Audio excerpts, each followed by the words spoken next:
Have you ever wanted to play a new game, but it's too long, full of microtransactions, or it's just not replayable enough to warrant buying? What if, for once, a game could just be a bite-sized experience that's not only really fun, but is also able to just be picked up and enjoyed at your leisure? Well, if that sounds great, then I got the series for you. But first, I want you to meet my friend, Wario. Okay, say hi. The WarioWare series has been going on for multiple console generations now, and while they're highly praised, I feel like the series doesn't get as much love as it deserves. Seriously, when people ask me for a recommendation for a new game, I always give them Hollow Knight, just like that one, or any game in the entire WarioWare series. Everyone loves WarioWare. It's fast-paced, quirky, and overall pure fun. But although my praise for these games are glowing, I've actually never sat down to play most of them. Sure, the games I did have, I played the hell out of, but I either didn't have the console, the game was way too expensive, or it just wasn't Christmas time and I wasn't allowed to get it. But I'm an adult now, with a real adult job. Kinda. So on a random day in April 2024, I set out to play every single WarioWare game ever made, give my thoughts along the way, and then rank them all in a tier list. Which WarioWare's the best? Which one's the worst? Well, let's find out. If you can't tell, videos like this take a lot of time, so if you enjoy this, please subscribe. I want to try to hit 100,000 subs by the end of the year, if this even comes out before it ends. But yeah, please subscribe. It's just the best way to tell if I'm doing a good job here. Okay, no more wasting time. My name is Zenith, and join me as I go through every game in the WarioWare franchise and rank them from worst to best. Starting with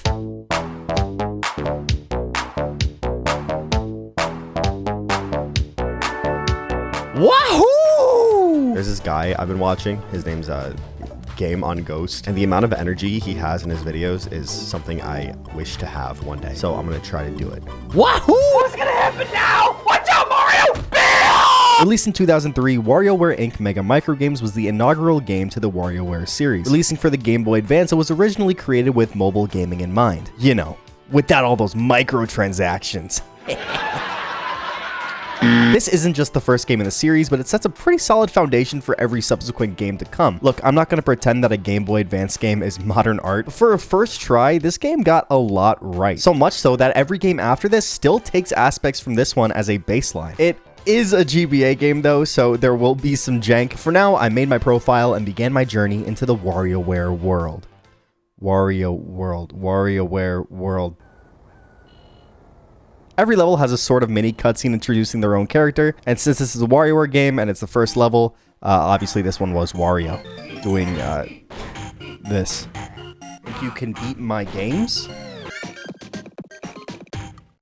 Let's take this time to talk about what WarioWare is all about. Each game has the same general structure and how it plays, so getting it out of the way now is probably the best way to do it. These games are comprised of many different levels that have you play a subgenre of games called microgames. Microgames are shorter, 5 to 10 second long games that provide a quick challenge before moving on to the next. Some levels have a general structure. For example, the first level we're on right now are just general, easy tutorial microgames, but that's the only part that's consistent. Every microgame has different art, a different style, different tasks you need to do to win. Each one is unique in its own way. And that's what truly makes WarioWare fun. You never know where you're gonna get with these games. One second you're hitting a baseball out of the park, and the next you're picking a nose, aka the Aaron Rodgers special. That variance of microgames mixed with the fact that as you progress, the games get faster and faster, makes for a golden, addictive gameplay loop that is so hard to get over. You know, when everyone thinks of the Mario series, they always think of the basics. Mario, Luigi, but me, I think of Wario. No, it don't. After beating 10 microgames and the designated boss game, we have successfully beaten level 1. If you can't tell, the cutscenes in this game are very awkward. It's obvious they were more focused on the gameplay than actually trying to lead you through it. Hey, you did it! Next, it's Jimmy Beast. But now we're introduced to the UI, which is super retro, and our new friend Jimmy Beast. Jimmy T is up next, and his games are mainly sports related. He's got this hip, swanky new style with his cool flip phone, and he also gets the epic KO emojis when you win, yeah! As you can see, every single character has their own designated style of microgame. Jimmy T's being general sports from skateboarding to baseball to basketball, and something we also see here for the first time is the speed actually increasing. Making the last 5 microgames more difficult, obviously I didn't fail because I'm goated. And then we get our boss game, which is a knockoff Mike Tyson's Punch-Out. After Jimmy, we're finally in the game, and we have a selection of 3 choices, but to get through this game as quickly as possible, I just picked the left side, which is Dribble and Spits. Now Dribble and Spits are good old fucking New Yorkers, and they ride the fucking taxi down the down the city. What we do is I'm not doing this voice. Dribble and Spitz pick up a customer for their taxi, and I have to play microgames so they don't crash and die and explode. I forgot to mention this before, but you're given 4 lives every world, and they're all shown very differently, this one being little Spitzes. The theme for these microgames are sci-fi. I don't know how much that's true, though,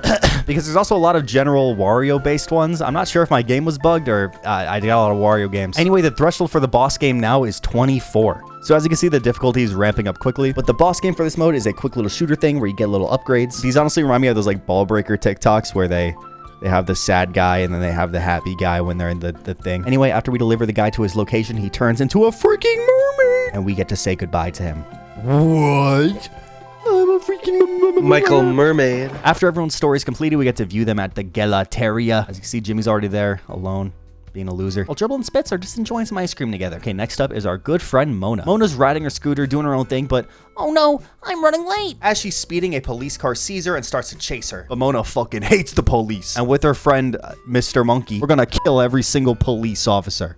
I should probably believe that. Mona's minigames are of the weird variety, and every game you get to hit a car. Mona's games are definitely some of the most iconic in the WarioWare franchising, featuring this Noid guy. There's the little fire minigame that's been used a lot. And of course, there's the Pick Nose game, the most iconic game in the WarioWare franchise. After beating 14 games in this one, you get the Nail to Hammer boss game. This one could potentially be hard, but I think I'm just goated at gaming in general, so I beat it first try, baby. After that, the cops realize that she's probably not worth it, or they just...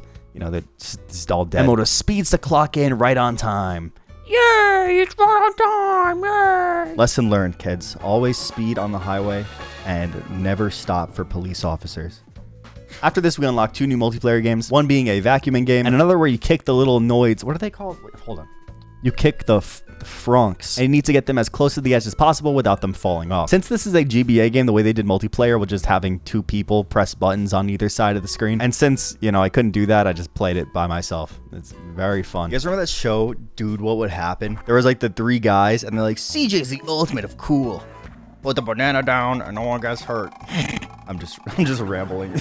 Okay, up next is everyone's favorite gamer, 9Volt. 9Volt's story revolves around him being a gamer. He likes to game. Okay, there really is no story for 9Volt. He's just playing a DJ set with his Game Boy companion over here. And the theme for his games are Nintendo related. These tend to be the cooler ones in the collection, mainly because they reference and show love to a lot of older games that may not have gotten love before, like Duck Hunt, Balloon Fight, or hell, even Rob the Robot before freaking Smash Bros. Smash Bros, Smash Bros, Smash Bros. Suddenly, Mega Man. That's a reference. I don't think anyone will get that. Holy shit.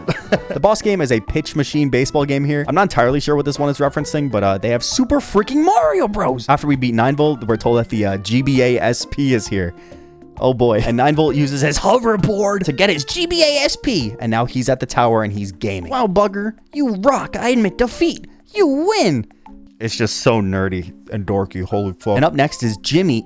Again? No, next up is Jimmy's brother, Jimmy P. The difference between him is his afro is yellow. Jimmy P is the first time we get to see an upgraded level of microgames. You see, if you go back to the levels you've already completed, once you beat the boss, the game doesn't end. You actually get to go on forever. And to give it a bit more variety, every microgame has 3 levels of difficulty. This can mean like the tennis game, you have to rally twice, or for the Donkey Kong game, you don't just jump over 1 barrel, but 2. Every microgame has their own way of making it harder. And Jimmy P gives you a random assortment of microgames that are just level 2 now. It's a fun little challenge where it mixes and matches microgames, and at the end, you have to do an upgraded version of the Mike Tyson Punch-Out game. This guy has 4 hearts and a KO punch that if you miss the dodge, you instantly die. After failing once, I did get it. And then we get to see a cool little dance from Jimmy P, which is the exact same dance, but yellow. We're in the final stretch now, and now it's time for Orbulon. Orbulon's an alien with a very interesting shape. But all of a sudden, his spaceship gets hit by a meteorite. Ah! And while calling for help, the space bunnies arrive to get him out of there. And now we have to do logic-based games to save Orbulon from the evil fucking meteorite. These microgames range from puzzles to like spot the difference. You actually have to use your noggin for these ones, and they do get pretty scary once the speed ramps up. For the boss, we have to outwit the game, so we just have to pick the right option, like Pied Piper versus Pile Driver. It's just, you know, it's just language. And then we frickin' win. Look at my boy Orbulon. Earthling, prepare to be dazzled by my alien powers. He was never seen again. Next up is Dr. Krygor. After making an amazing concoction, he does a little dance to celebrate, but while drinking it, someone has to poop. Now we have to help Dr. Krygor poopy. go poopy. And then we have to play games with the genre of reality. I guess it makes sense with these hyper-realistic graphics. We have to cut a steak, we have to make a cat fall asleep, we gotta crush an apple. These are pretty cool, but at the end, we have to save the Earth. So we are a big head, and we have to shoot lasers at the meteors that are about to hit Earth. Then we have to destroy a meteor-spitting machine. That's just like those hurricane machines. And we have to attack the machine while also making sure no meteors hit Earth. This one uses up a bit of brain power. It's pretty difficult to micromanage the meteors while also trying to kill the machine. But after what feels like a war of ages, we finally did it. And now after Krygor is done pooping, his toilet explodes! And he flies all the way to the tower. How is he flying? And next up is our friend Cat with nature microgames. The story for this one is that an evil skeleton has kidnapped me, Prince Bugger. And Anna, Cat's friend, sends out a letter to Cat, and now we must get there. Quickly! Go! These games are all nature games, meaning they involve animals. I did also get some Wario games in here. Again, I don't really know how this is sorted. But at the end, we have to play this game where you jump on clouds. This is a pretty long boss game, but it's very fun. And after that, pew pew pew pew pew, such strength! And Prince Bugger is saved. I'm Prince Bugger. For our second to last level, it's Jimmy again! He's red now. This one's Jimmy McDonald. I don't think we ever see him again after this. So these are just all the microgames from before again, but they also feature the ones we just played, and it's level 3. For the boss, it's the Punch-Out game again, but you're fighting this guy wearing an Apple Vision Pro. He has 5 lives and does another KO punch, but it's light work for me. And now for the finale, it's Wario? Wario's busy typing his manifesto on his new computer, and then he goes, My games are the hardest yet. but after raging at Team Fortress 2, he throws his computer up in the air and he lands inside of it. And now we have to play Wario's hardest games yet. I won't lie, these games are pretty difficult. The repeat ones are all level 3. They're all, of course, Wario themed, and we have to do a grand spanking 24 of them before we get the boss. This boss game is the longest one by far, and it features a lot of skills that we've learned throughout our journey. First, we have to dodge these red cubes by jumping and ducking. Then we have to dodge the red triangles by just moving out of the way. Then we have to jump and duck more while dodging the red triangles. Then we grab onto the green jetpack and we attack the red circles. We go faster and faster and faster until we get to the boss, the big red square. We're given a boomerang that aims diagonally to hit the square, and we have to dodge his attacks while attacking the square. And after getting the golden poop, we are done with Wario Ware.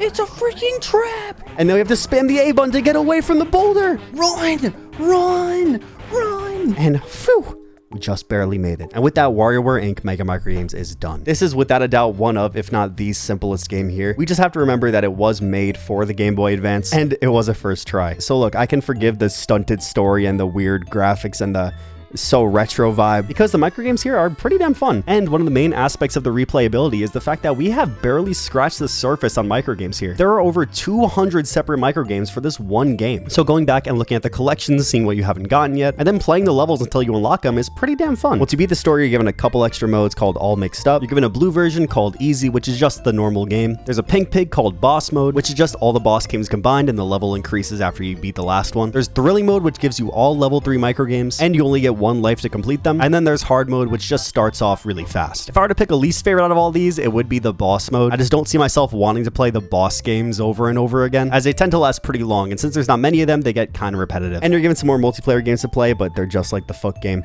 Not very worth talking about. But overall, this game is pretty good. I don't really think I'd recommend people nowadays to play it, because I think that there's a lot of better alternatives out there. But for what it is, and as a first try, I gotta commend Nintendo here. They did a good job.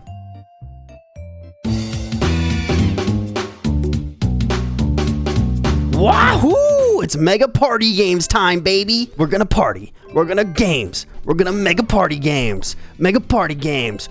Only 7 months after Mega Microgames, we got blessed with the very first sequel, WarioWare Inc. Mega Party Games. And it's about here in the video where I realized that reviewing these games is gonna be a bit difficult, especially when discussing this game in particular, because what am I gonna say that hasn't been said already? Okay, so Mega Party Games is Mega Microgames, but party. Most of this game is rehashed from its GBA brother. Hell, it's not like they're trying to hide it. In the single player, every game has this GBA overlay on the bottom that is just frustrating enough to notice, but not enough for me to do anything about it. It's obvious that the developers intended this to be an alternative to Mega Microgames for people who didn't have a GBA but did have a Gamecube. I don't know how many of those people exist, but that's besides the point. But that can't be all there is. If this was just a GBA port, it wouldn't have this new word in the title. So what's going on? Well, with this being a console game, Nintendo decided to do something smart and add a second tower. Yeah, the main selling point of Mega Party Games is its multiplayer, filling out an entirely new menu full of brand new experiences just for the multiplayer. Which is good, because before this, the only multiplayer in WarioWare was Yeah, I really think it's redundant to go over the single player here because the only change they made is that once you beat a level, you just go to the next one without having to go to the main menu, which is just a nice way to make the single player quicker to beat. But yeah, I think it's just better if we talk about the multiplayer instead. So I gathered up some of my wage slaves and I forced them to play WarioWare with me for the video. Just for context, I'm going to label my friends playing. The top left is me. I play Spitz and I'm awesome. The top right is my friend Yoshi Bobby, and don't worry, you'll be seeing him a lot more in this video. He changes his character a lot because he's a fucking tryhard. Bottom left is Crowball. Crowball plays Mona and also failed the ketchup game. You were driving. Crow, you suck Bro, at the you're ketchup game. terrible. The bottom right is my friend Ronald. He doesn't talk. Okay, enough said. The first game, Survival Showdown, aka Jimmy T's Party Room. In this game, each player has a crowd and they're dancing it up, shaking that thing. While we dance, there's a spotlight that randomly shines on players, and if the spotlight lands on you, you have to play a microgame. If you beat it, great, you get to dance on. But if you lose the microgame, a part of the crowd finds one of your old tweets and promptly leaves to cancel you. Lose all of your crowd and you're officially canceled by the woke mob. This one gets hectic quick as the speed always increases and you're not always playing, but you're always on edge because you're never sure when the spotlight's gonna land on everyone or when it will land on just you. This is one of the simplest games on here, and honestly, I find it very enjoyable. It's easy to go back to, but there's also not really much to talk about, so let's move on. On to the next game, Out of My Way. This game randomly picks a player, and they have to play 15 microgames in succession. Whoever wins the most microgames wins. Oh, okay, you got me, but that's not all, because the plot twist for this game is that you can cheat. I love Cheating. While one player plays the microgames, the other three can walk around and block the screen, which can be really annoying if your friends pick the right characters. In the way. Oh, they call me Mr. Timer. While characters like Wario and Dribble are just big, other characters like Spitz are small but really fast, being able to block the screen by rushing to the important part of the screen and blocking it. Oh, golly, you. See, that's why Spitz is so cool, because he's like skill-based.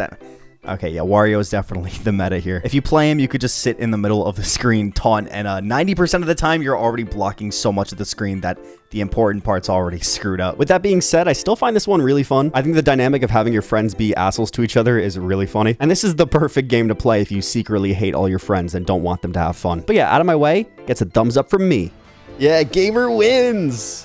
Stupid idiot gamer cat wins. Gamer but the biggest, wins. chunkiest man gets nothing. Next up is 9 volts level Card E cards. You know what? I'm being Spitz too. No, you can't be fucking No, Spitz. you I'm can't. Spitz. You can't Well, I'm both. Spitz. No, I'm Spitz. I'm in canon color. No, I'm Wait, red. And I'm first. I'm red. I'm the real Spitz. And now I go I'm to the real last place Spitz. because you're fucking. This one picks a player at random, and the first player who's picked has to draw a card. Each card resembles a specific microgame that you can kind of see with the GameCube screen, but, you know, GameCube graphics. Every card gets put into a pile until the GBA card gets picked, and whoever gets a GBA card has to play as many microgames as the cards in the pile. The more cards in the pile, the harder it gets as it gets progressively faster, but if the player wins every microgame, they get all the cards in the pile. I know what you're thinking, what if there's 0 cards in the pile and you pick a GBA card? First off, that's not as unusual as you think it is, and second off, you just don't get anything. This seems pretty luck-based, right? Pretty broken. Whoever gets the GBA card with the big pile and they win, they could just win the game. Well, to somewhat even it out, the trade-off is that if you lose all the microgames while playing, you don't only not get the cards in the pile, you lose all of the cards that you've gained throughout the entire game. His reign of terror is No, over. I need my cards. My cards. Oh, well, hey,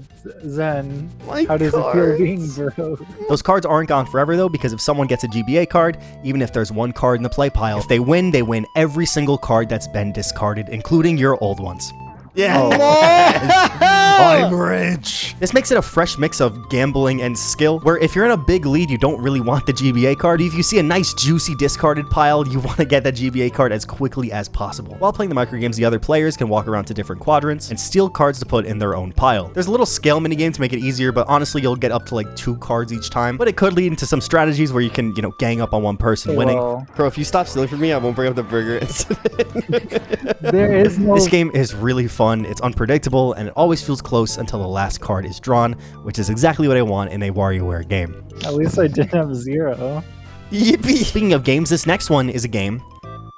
Balloon Bag. This one's simple. Someone gets picked randomly to play a microgame on a TV with a massive balloon on top of it. While one person plays the microgames, the other players pump up the balloon by mashing A. Once the person playing wins, they pass the controller to the next player, and then they have to play while the balloon gets pumped. In basic terms, this is a version of hot potato with microgames. People can think strategically by not pumping the balloon a lot if they think they're going to have to play again, or by mashing faster than a zombie hover if they're in the back. Once a balloon explodes, the person playing the microgame at the time loses while everybody else wins. I do like this one. It's hectic, fast-paced, and a nice short game game that can be replayed for as long as you want. Because of how simple it is, it's really easy to just play multiple rounds of this until you get bored. My only real critique would be that I wish the game would go on sudden death style until the game ended. Pretty much like Survival Showdown, but with everybody influencing the balloon rather than losing lives. I still think this game is great, but I hope that down the line, if they decide to do it again, that it could be a little bit better.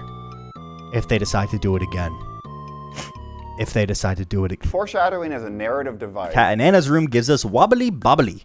Now this is what I call a game. Every round consists of every player playing a tiebreaker game. These ones are longer than microgames and they can either be completely luck-based, skill-based, or just stupid. Now, normally these are reserved for when a score is tied in a larger game, but in Wobbly Bobbly, it is the game. If you lose the tiebreaker, a turtle spawns underneath you and you have to balance to survive. This starts off easy but escalates very quickly, and once you hit 6 to 8 turtles, it's pretty much over for you. But what happens when you win the tiebreaker? Well, if you win, you are forced to play a single microgame. Win it and you don't get a turtle, but lose it and you get one of these little motherfuckers. These mini turtles can be detrimental, as if you get a big turtle right above it, the balance is totally off and you can lose a lot quicker. This one is super fun to replay. The tiebreakers are always wild cards and insanely suspenseful, while losing them doesn't necessarily mean you lose the entire game. It makes for an extremely fun and replayable multiplayer game that I love to go back to. Stop eating me. Yeah, whatever, man. I'm just gonna go back to watching Skibbity Biden. Up next is Milky Way Delirium. Fuck, I've some of my throat. Milky Way Delirium is the most interesting game in the collection. Some of my friends love this one, while other people are indifferent at best.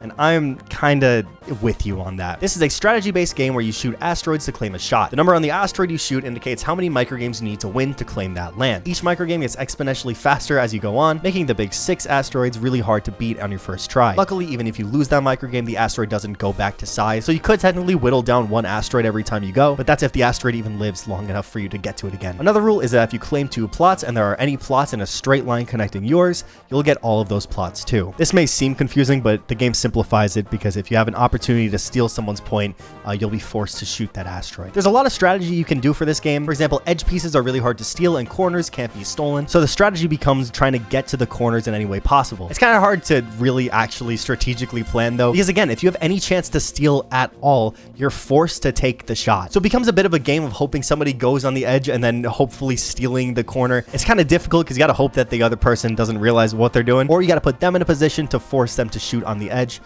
Yeah, it's a bit confusing, but in practice, it works pretty well to be a nice, long, strategic game. The problems don't really come there. Even though you're forced to shoot asteroids that steal others, you can still work around it to make a pretty good game. The problem is the end of the game. The way this game ends is whoever has the most plotted points has to defeat the robot. To do that, they have to play a singular microgame. Now, the problem isn't the fact that you have to play a microgame. The problem is that everybody else's points are blocking your screen while you do it. So, for example, in this game, Crowball got the entire middle column, and everyone else pretty much got the middle while I got the edges. So when the microgame came out, I couldn't see a single thing. And since I lost this one microgame, I lost the entire game and everybody else won. Well, that's freaking awkward. What? What? That's, okay, this game's S This tier. game sucks. This game's S tier Put it now. This back at the game top. sucks. Look, normally I don't really care about the endings of these types of games, but holy shit.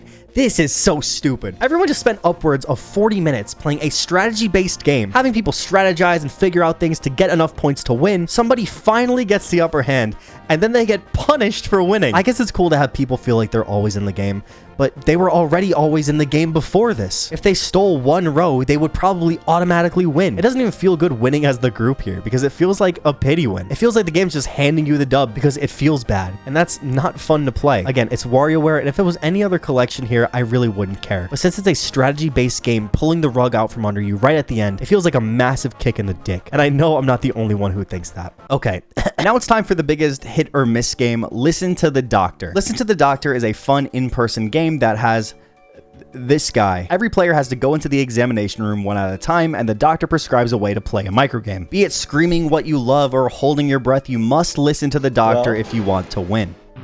Onka, onka, onka, onka, onka, onka. Once the microgame is over, the doctor asks the other players if the person actually listened to the doctor, and the people vote by clapping how well they listen.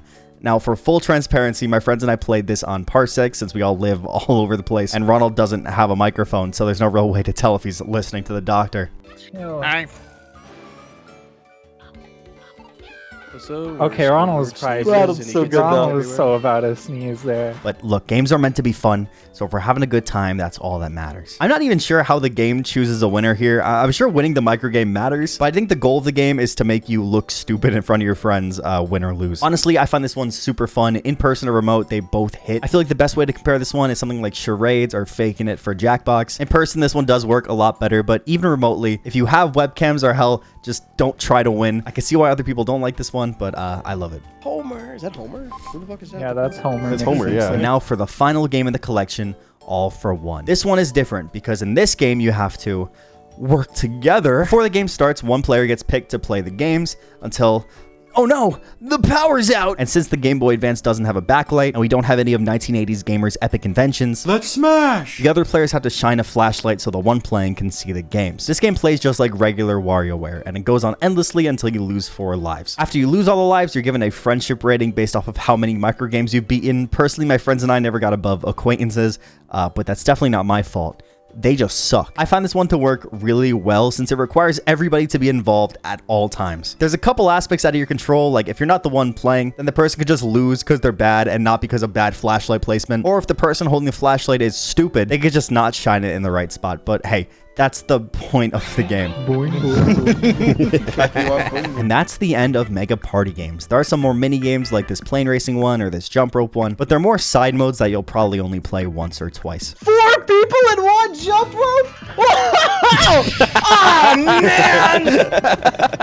If I had to rank the multiplayer games from worst to best, it would be Milky Way Delirium, Balloon Bang, All for One, Out of My Way, Survival Fever, Cardi Cards, Listen to the Doctor, and Wobbly Bobbly. Overall, Mega Party Games is what I'd consider to be a major improvement to an already good game. Not only does it have everything from its predecessor, from the single player to the mini games, but it also has a super fun multiplayer mode that makes it infinitely more replayable. Look, I'm sure you don't have any friends, but if you do, Mega Party Games is one of the most perfect games to play with them. Seriously, if you have a Gamecube or a, legit device, I would highly recommend Mega Party Games. This one is a masterpiece and probably my favorite multiplayer WarioWare out of any game.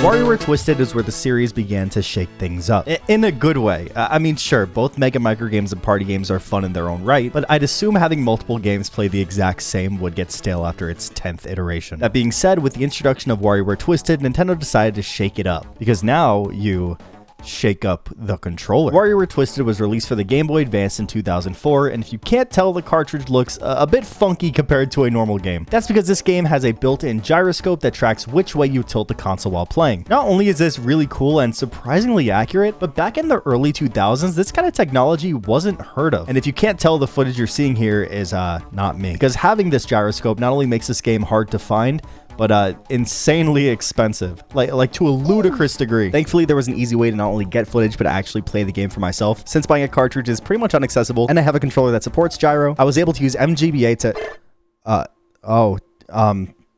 so I bought the game. I just don't have it on me right now. It's on my desk to my left, right over there. But yeah, I bought it, and I dumped my own ROM so I can record. And I recommend everyone else do that too. Buy Nintendo games. Buy them. So now that I dumped my own legal copy, you can use an emulator like MGBA with a DualShock 4 controller and emulate the gyro experience nearly identically. Sure, some of the charm is lost by the screen not turning with you, but I mean, it's also good for recording. And you know what? Normally, I wouldn't buy this game anyway, but I just love Nintendo so much. I'm only gonna play this fucking game for a video. From my knowledge, this is one of the first games to ever use gyroscope functionality. For the time, we're reaching uncharted territory here. So the devs had 2 challenges on their hands. Number 1 was not only to make one game, but a series of microgames that include this gyroscope feature. And number 2 is to make it good. So did they succeed with that? Well, I don't know yet, but let's find out. Wahoo! WarioWare Twisted, baby! This is the first game that's new territory for me. I don't know a single thing about this game. I've never even watched gameplay for this game. So yeah, let's do this. One thing I failed to mention so far is how cool the UI is in all of these games. Each game's UI always has some sick style, and it's obvious that a lot of care was put into these details. Of course, Twisted is the first really unique one, as the entire gimmick of the game is, well, twisting, and subsequently the UI was fit for that purpose, having to spin a wheel for pretty much everything. Now you may think that this comes off as tacky after a while, but honestly it never does. The gyro tilting feels way more precise than you could even imagine, and using it for literally everything in this game feels more natural than gimmicky after a while. Okay, no more stalling. It's time to actually play the game. And we start off with freaking Mario. I'm just messing with you. It's Wario. We're still on the GBA here, so we're still kind of in limbo when it comes to story, especially when it comes to Wario because, you know, he just doesn't do anything. But I mean, he has some epic gamer moments, and then he gets stuck in this Wario clock, and now I have to do microgames to beat the Wario clock. I don't know. This is without a doubt the shortest level, but it's also the first impression of the game, and honestly, it makes for a great one. It gives 5 pretty damn good examples of this tilting functionality and showing you just how it works. The boss game, though, is kind of a joke. You just have to bounce something up to,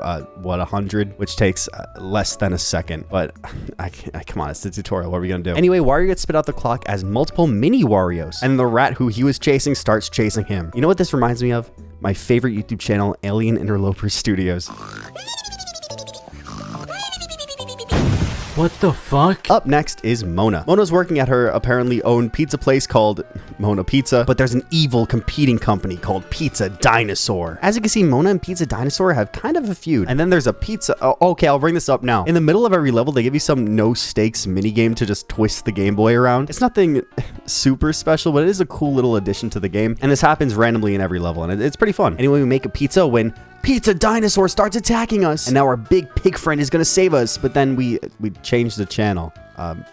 Okay. Mona's microgames are the first ones that are kind of in-depth. You have to do things like juggle a soccer ball or iron a shirt, and again, they're pretty fun. I also want to highlight the background track here, because this is the first time in the entire series where they decide to do something different and make an actual song that fits the BPM of the game. This here is Mona Pizza, makers of the world's best pizza. This is such an unnecessary ad, in my opinion. Like, they didn't have to do this, but it ends up adding to the experience so much more than if it wasn't there. And you gotta keep in mind, this is on the GBA sound font. There was eventually an updated version that came out in Super Smash Bros. Brawl, which sounds a lot better, but we're not there. So anyway, oh my god, no way. Anyway, Mona's boss game is a propeller-based flying one where you have to fly the worst car in the game. You control the propeller by tilting the Game Boy back and forth. The faster you tilt, the higher it goes up. It's not too bad. And look, we did it. We beat Wario Ware with the worst car in the game. Now that we beat the microgames, Mr. Monkey comes back for one more final showdown. And with one banana, the devil pizza dies. And Mona brings the people watching TV their pizza. What a happy ending. In this game, instead of going to a tower, everyone converges at Club Sugar and has a little dance party. I won't lie, I kind of like the idea of the tower a little bit more. They were all doing their own thing, but it's updated, so, I mean, who am I to complain? Speaking of Club Sugar, next up is Jimmy T. Oh, yeah. Jimmy T's rocking the stage at Club Sugar with these 2 other people where, I don't even know if they're mentioned at all in the rest of the series. Yeah, but Jimmy's rocking out, and now we get some epic text on his flip phone. Most of Jimmy T's games here are sports themed again, but being honest, we get different ones here. I don't think they really stuck to that theming that Mega Microgames had, which is fine, because I can't even think of 5 microgames to make for sports related things. Maybe one of them could be a Lions defender throwing their helmet at people's fucking knees. That fucking Kirby Joseph, dude. Anyway, once we're done here, we have to climb the stairs. Some stairs have cracks and others have doors, so you have to pace yourself while doing this. It's also important to mention that while you're playing this game on the handheld, you're actually twisting the console upside down here. It's really cool. If you can't tell, I like this game a lot.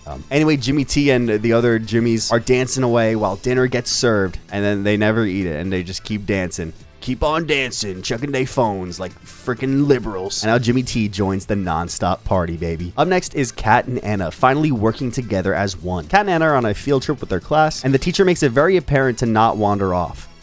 So Kat and Anna wander off when they poke at a bee's nest. Oh my god. Now we have to mash A to run. Oh my god. They run into a cabin where there's an evil monster. And now Kat and Anna have to fight them. These are the first games of the collection to use a button, that being the A button. And I didn't realize that at first. Oh, shit.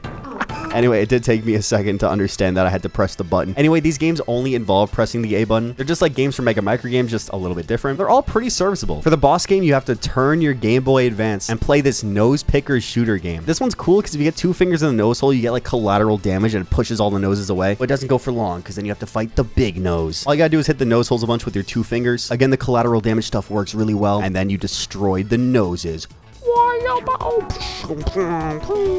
Cat and Nano killing him, yeah. And then they skip class and go to Club Sunshine and dance away instead. They're gonna get a fucking ass whooping when they get home. Next up is, oh my god, Jimmy's Folks. So these two people are Jimmy's Folks. Jimmy's Folks is like Jimmy P for Mega Microgames, where you just have to play level 2 versions of microgames you played before. None of them are really too difficult so far until you get to the boss game, where you have to drive the even worst car in the game. Okay, I'll stop. I'm sorry. Anyway, after flying the family limousine to Homer again, we beat Jimmy's Folks.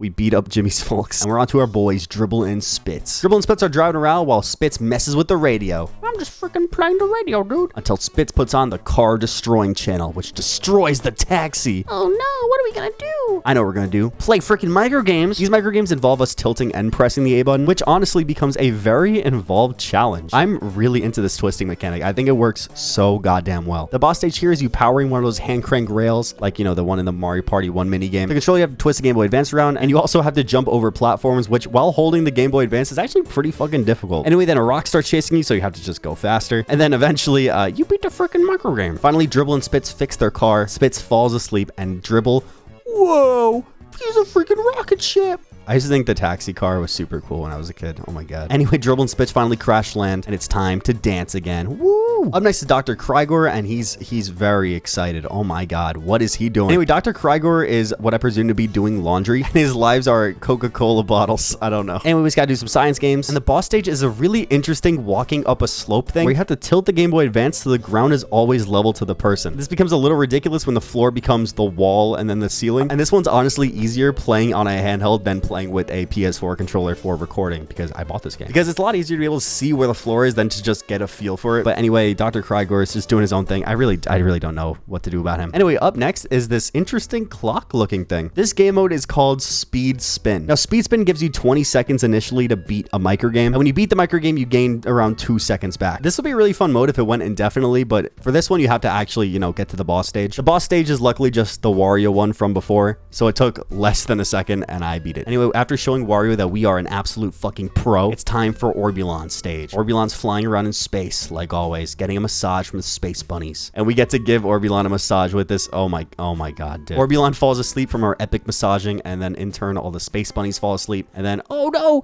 there's a freaking error. We're going in a black hole. Look at this fucking soy face from Orbulon. Oh my god. Orbulon's trying to warp away, but he doesn't remember the password, so now he has to figure out how to log into his Google Authenticator account. These microgames are for sure the hardest ones yet. I'm not gonna lie to you, this game in general has been a lot more difficult than Mega Party games or Mega Micro games, because the control style of twisting, while interesting, is just really hard to get a hold of. Maybe it's my fucking stupid boomer brain, but man, I'm way worse at this than I was at Mega Micro games. The boss stage is this bridge where you have to control 2 sides of it while people are walking on each side at the same time. The last one, especially this one, is a pretty tight fit. When I finally freaking got it, we get out of the orb fucking black hole, and then we get eaten by a freaking planet.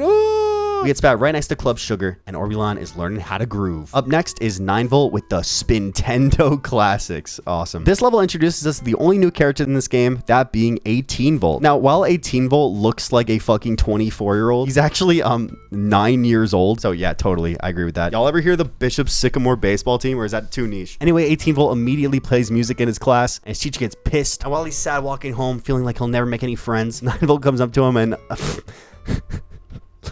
what the hell? Why is he just standing there like that? Anyway, 9V and 18V instantly become friends because they're epic gamers. And now it's time to epically freaking game. 9V's level is again Nintendo games. I think out of every character in WarioWare, 9V is the only consistent one, which is honestly great because nearly every time the Nintendo games are always the best ones. Maybe I just like epic references, or it's because my brain can more easily associate what I'm meant to do when I see freaking Super Mario. Now the boss level is really cool because it emulates this little known game called Super freaking Mario Bros. Yeah, this level is literally 1-1 just rotated in a circle, and to move you tilt the Game Boy Advance. Now to be fair, it is shorter than 1-1, but it's still really cool. I've said this a million times, this game is just cool. Once we beat this level, we go back to the epic party, when all of a sudden an evil being comes in. It's past your bedtime. And while it looks like 9V's asleep, he's still gaming. But then, Mother comes in. Maybe this will be important later. Editing Zenith. Put the guy in that goes, foreshadowing's a narrative device. Finally, it's time for the final character, that being... What the hell, dude? Oh my god, why is he wearing a suit? Now, for this story, Dr. Krygor is just putting stuff in his washing machine, having it become epic game consoles, while Wario is sitting on the conveyor belt playing the game console, and he lands in the washing machine, and he pops out as Freaking Wario Man. Whoa. I will save the world of all its money. Now, okay, I'm not gonna lie to you. This level was such a massive pain in the ass. I think it took me 20 minutes to beat this shit because, oh my god, these microgames are really goddamn hard. Not only are they difficult, but you have to be 18 in a row and you only get 4 mistakes plus the boss game. Oh my god, fuck. It doesn't help that Wario just fucking stands there in between the microgames with this fucking yellow ass background. The theme here, though, I won't lie, is such an earworm. Anyway, the final boss game of Twisted is a memorization game where you have to match the dance move to the people behind you by twisting the GBA accordingly. And if you do it correctly, then you flipping win. And Wario Man is Wario Superman. I'm not even going to try to explain what the hell is going on here. And we are done with Wario Ware Twisted. There's another section called Souvenirs where you get things like games, instruments to play with, record tracks. There's pretty much collectibles to get when you replay the game. I personally didn't care to get them all because I'm kind of done with this game, but I really just scratched the surface here. There's another game mode called Speedier Spin, which is just like the clock game before, but instead of 20 seconds, you get 3. And every microgame is also leveled 3. It's kind of like thrilling mode and Mega Party games, but on steroids. And after around 10 minutes of attempts, I got to 2. And then I was happy. And that's all there is for Twisted. To be completely real with you, I was impressed with how well this game works. I came into this with the assumption that the gyroscope functionality would either be broken or would hamper the creativity of the microgames. But god, man, they did it. Nintendo found a way to make these microgames fun while requiring the gyroscope for pretty much all of them. And honestly, that's all I can ask for. This one was super fun all the way through. It was engaging and it always has something new to throw at you. Would I recommend you buy it though? No. The first reason I wouldn't buy it is because it's way too expensive. And I'm going to save the second reason for later down the line. My initial thoughts, I'd probably going to rank this right next to Mega Party games, maybe a bit above it. But yeah, that's Twisted. I'm impressed, man.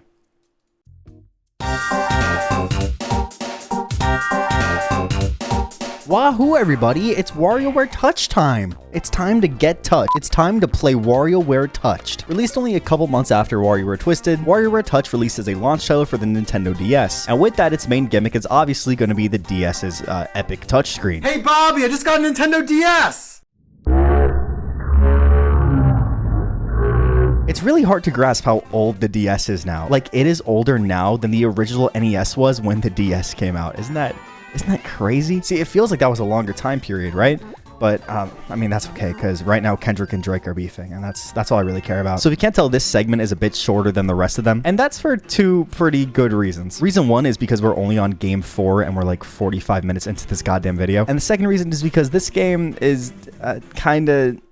look, by no means is it bad. It's pretty damn good. But outside of the touchscreen gimmick, there really isn't anything else to talk about. So please forgive me if I just end up skimming through this one because, spoiler alert, I really didn't care for it at all. Anyway, Wario finds the brand new console, that being the DS, and he realizes how much money he's gonna make, and then we play touch-based tutorial microgames as he's riding on his scooter. After Wario, we get a choice between Jimmy T and Mona, and since it's tradition to go to Mona second, I did that. The coolest part of Mona's level is you get to swipe the screen to play a guitar, which introduces the swipe mechanic of this game, and all the microgames require you to swipe to beat them. Next up is Jimmy T with his folks and some other people, and they're just partying yet again. We get a POV of Jimmy looking at all the text messages, which I bet they're amazing. And it was about this point where I realized I was getting kind of bored of this game. Yeah, I just really wasn't having any fun playing these microgames. Again, it's not that this is bad per se, but it's not that interesting. I guess if you consider this a tech demo to the DS's touchscreen, then it's pretty impressive. But in 2024, stuff like this feels so generic now that, again, it's really hard to even describe shit for a video. Anyway, we got Jamie next, and it's just a mix between Wario, Mona, and Jimmy's microgames. This is just a mixed level. There's nothing else here. Okay, moving on. After that, we're given a choice of 3 characters. We have Cat and Anna, Dr. Krygor, and the brand new character of this game, Ashley. Ashley is a fan favorite among characters, and surprisingly to me, this is the first time she appears. And to sweeten the pot, she even comes with her own theme song. Who's the girl next door living in the haunted mansion? Better learn my name, goodbye, and Ashley. But before we get to Ashley, we have to do Cat and Anna. And you get a piece of paper for their microgames where you can draw anything you want. And me being a child did this.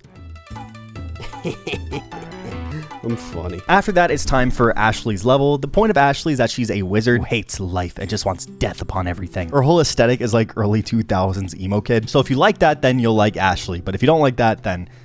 Next up is Krygor, and his game includes drawing on the screen. It mainly involves doing circles to do the tasks. I won't lie, it is pretty interesting to be able to do stuff on the DS, especially since this was the new thing at the time. I bet if I was, 6 years old, I would have loved this game, but I'm 40. So after that, we get James, which is again another mix of every single microgame we've done before. Seen it, done it, and not even gonna bother. Once we're done with James, we're given 2 characters, one being 9V and the other being Mike. Mike's gimmick is that you have to use the microphone, and it's about here where I got a little stuck. I don't know how that's working. Shit. Wait. This is impossible.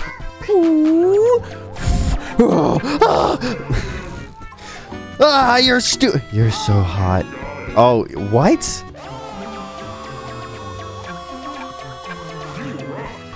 This is gonna be a fun segment. Yeah, I really don't know how this shit's meant to work, but even when I screamed as loud as I can, his games would just not work for me. I ended up having to use an emulator with my own ROM, obviously, and press a button to emulate a mic input. That's what finally got this shit to work for me. I can play more about it, but I'm not. I spent like an hour on this one level, and it was so goddamn annoying, because it's just the game not working. Anyway, up next is 9V. Gamers, rejoice! And it's Nintendo games! Here's a hot take. These Nintendo games are the weakest ones yet. It's just an excuse to have more tap the screen here microgames with a code of NES Paint on it. Okay, we're done with 9V, and now it's time for the final fucking thing, which is freaking Wario Man. Wario Man is the hardest games yet, but they were a lot easier than Twisted. The only hard part of it was the boss game, because you kept having to change control styles like with different taps. But other than that, it really wasn't that bad. And after that, we are done with WarioWare Touched, and again, I just didn't like this one. Look, this game isn't bad by any means. In fact, it's actually pretty good. But compared to the other games I played so far, this one just kind of feels like it's coasting. Microgames is the only one so far that doesn't feel super innovative, but it was also the first game in the entire series, so that's pretty excusable. I don't know. I just wish after Twisted, they just keep going with those innovative gimmicks that made it really fun. Instead, we just get a touchscreen, which in 2005 was probably really cool. But to me, it just doesn't feel innovative. There's like a million, billion, fucking trillion games out there that use a touchscreen as its main form of control. There's probably people watching this video right now who don't remember a time when they were alive that didn't have touchscreens. Touchscreens are so used in our everyday life now that this just doesn't age well. Look, the microgames range from fun to boring to alright, but at this point in time, I think even I could make a microgame that's fun by only tapping on the screen.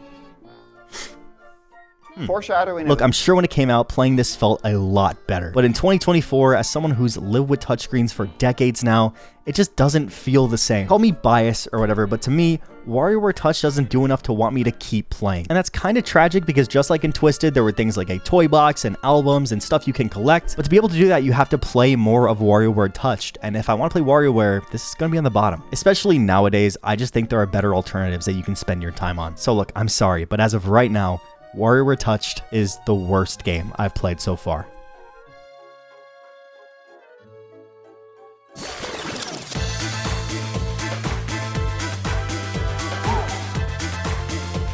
Wahoo! It's smooth moves time, baby! So I remember there being this hand that appears. You gotta waggle the Wii remote really quick though, and it goes away like immediately. There it is! Okay, Nintendo. What is this foul creature? Released in 2007, WarioWare Smooth Moves is one of the first games ever released for the new hot console, the Nintendo Wii. This being the first WarioWare game made exclusively for home consoles, no, I'm not counting Mega Party games, it was a new area for Nintendo. Finally, they could expand on the WarioWare concept without having stupidly expensive cartridges that nobody can buy. With this being an early Wii game, obviously the gimmick has to involve motion controls. You gotta remember, this was a time where motion controls were the biggest thing in the world. And if you watch YouTube at all, you probably know that everybody and their mothers hate motion controls. But unlike most irate gamers at the time, I don't actually hate the idea of motion controls. And if I were to bet money on any game doing a gimmick like this, well, it would be WarioWare. How well? Well, let's find out. The first thing we gotta do is pick a me, and I decided to pick, Obama. I made this in like 2009. It then tells you the basics of using the Wii pointer, aka the form baton. And then you get to go in Mr. Wario's story. Wario, like always, is the first character to introduce you to how the game is going to be played, but what makes this a little more interesting is that there's actually a story this time. See, we're past the point of think you can beat my games, and we're actually at a point where we're working towards something in every story. Not everything is connected just yet, but honestly, at this point, it beats the same old junk where some epic XD random thing happens, and then we end up in the club dancing together. We're currently in Wario's house as he's eating donuts and cake when these little mini guys take all his food. They lead Wario to a temple where he finds the form baton. When he picks it up, he realizes it's a trap, and now he has to run away from a boulder. Right after this, we're introduced to our first tutorial in the game. One of the main selling points of Smooth Moves is all the different ways you can use the Wii remote, and the way they decided to teach you the different play styles is by using this very sultry, soothing voice. The remote control.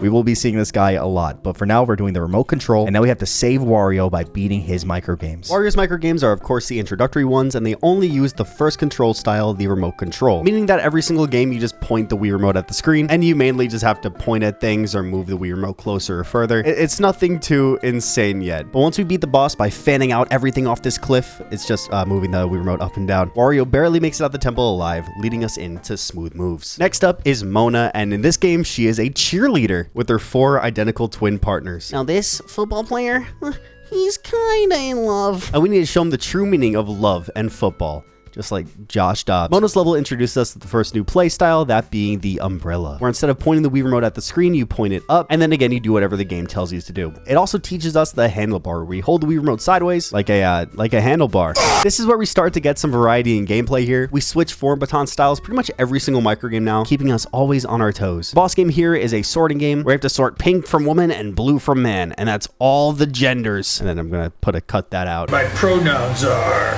homework stay. Once we beat Mona's microgames, we see our football friend again, and with the power of love, he wins the game. Mona, Oh, he got Up next is Cat and Anna with the good old-fashioned nature games. Like always, a big monster's attacking the big house they live in, so Cat and Anna have to save the day by turning into turtles. This is so stupid. In this level, we learned the sketch artist, which is like holding a pencil, the chauffeur, which is kind of like the handlebar, but you hold it more like a wheel than a handlebar, and the samurai, where you hold the form baton like a blade ready to be sheathed. Or unsheathed. Fuck. It's hard to describe how fun these microgames are. Holding the form baton like a samurai sword and then using that to make you hand out a flyer is just really funny. And that's how most of these games are. It subverts your expectations in a way that no other game really does. The boss for this game is a driving game where you have to hit the cows. Just kidding. You don't hit the cows. You just have to get to the end of the road using the chauffeur style. It's like you're actually holding a freaking wheel. man, these motion controls are advanced. Up next is our first introduction to the new characters of this game, that being Young Cricket and Master Mantis. They're a dynamic karate duo, and they're walking down the street when they smell something delicious. It's dumplings. Cricket knows exactly what he has to do, and he starts cutting the line by jumping on everyone's heads. This level introduces us to the tug of war, where you hold the Wii remote like a rope and you're gonna tug on it. I feel like this self-explanatory. The waiter, where you hold the Wii remote on your palm like a plate, and the elephant, where I mean, come on, look at it. Out of all of these, the waiter is without a doubt the worst one. It's not the fact that it's uncomfortable to do, it just doesn't feel as responsive as the other control styles. I've gotten the most success with the waiter by just holding it like the remote control, and I feel like if that's how it works the best, then it's really not working at all. Anyway, the boss game does feature the waiter, and it's just a quick little block stacking game. It's not too difficult. I feel like the block placement's self-explanatory, but even if you get it wrong, I'm sure it won't be too hard.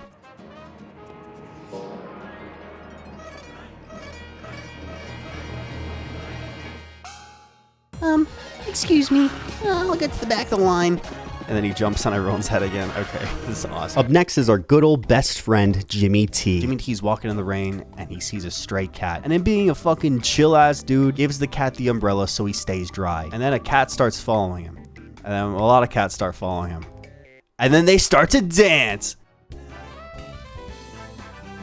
Jimmy T's so fucking cool, bro. Jimmy T in this game is kind of a skill check where you're given all the control styles at once and you need to switch between all of them quickly. The boss game is just an upgraded version of the driving game from before, and after another Jimmy T epic dance party, we go into the second half of the game where we're given 3 choices. It's tradition at this point to just pick from the left, so we play with Ashley. Ashley's story is she hates that she can create life, so she wants a book. And that's the story. In this level, we learn another 3 motion control styles, one being the thumb wrestler, the discard, and the big cheese. My favorite one out of these 3 is definitely the big cheese. I could live without the thumb wrestler, and the discard has this phone game that just doesn't work. Are you fucking kidding me, dude? But the big cheese expects you to stand up and actually get moving around. Obviously, since this is the Wii, you could just sit down and shake the Wii remote, but what the fuck is the fun in that? Anyway, Ashley's games go by without a hitch. You make a big fucking burger, and then you're done. Up next is another brand new character, that being the granddaughter of Dr. Krygor, Penny Krygor. Pretty much, Penny is facing off against Dr. Krygor in the Invent Off. I'm surprised he's not at the freaking toilet. And again, we learn 3 new control styles, one being the finger food, where you hold it like a French fry. The mortar and pestle, probably my least favorite one in the entire game. And the boxer, where you finally get to take out all your pent-up rage on the Wii console TV. Punch the TV. These 3 mixed together are super fun, especially the boxer. I feel like this one works super well for so many different scenarios. Like the boss game where you have to hold a samurai sword. You see, you'd think that this would be for the samurai, but no. The boxer is the real samurai. It's like Rocky. I also want to point out here how precise the Wii remote can actually be. When you think about it, most of the Wii's games were just shaking the Wii remote to emulate a button press. You know, games like Mario Galaxy or Smash Bros, you mainly use the Wii remote as a controller. You don't really swing it around that much. But dude, this came out before the Motion Plus, and this is really precise. I'm no engineer. I have no idea how any of this shit works. And honestly, I never really want to. Seeing this 20-year-old hardware work in real time is just magical, honestly. Anyway, Penny wins the event off with a super cool motorcycle, and they have an epic dance-off to finish off. And next up is Dribble and Spits. Just like in the previous game, they are tasked with picking up a random civilian and taking them to Tomorrow Hill. And as much as I want to skim over this one like I've been doing this entire time, WarioWare's smooth moves, for whatever reason, pulls out an absolute masterclass. This level right here is without a doubt my favorite level, not just in smooth moves, but in the entire WarioWare series as a whole. Unless one of the newer games that I haven't played yet can outdo it, Dribble and Spits' smooth moves level is on a tier of its own. And it's entirely because of the background track, Tomorrow Hill.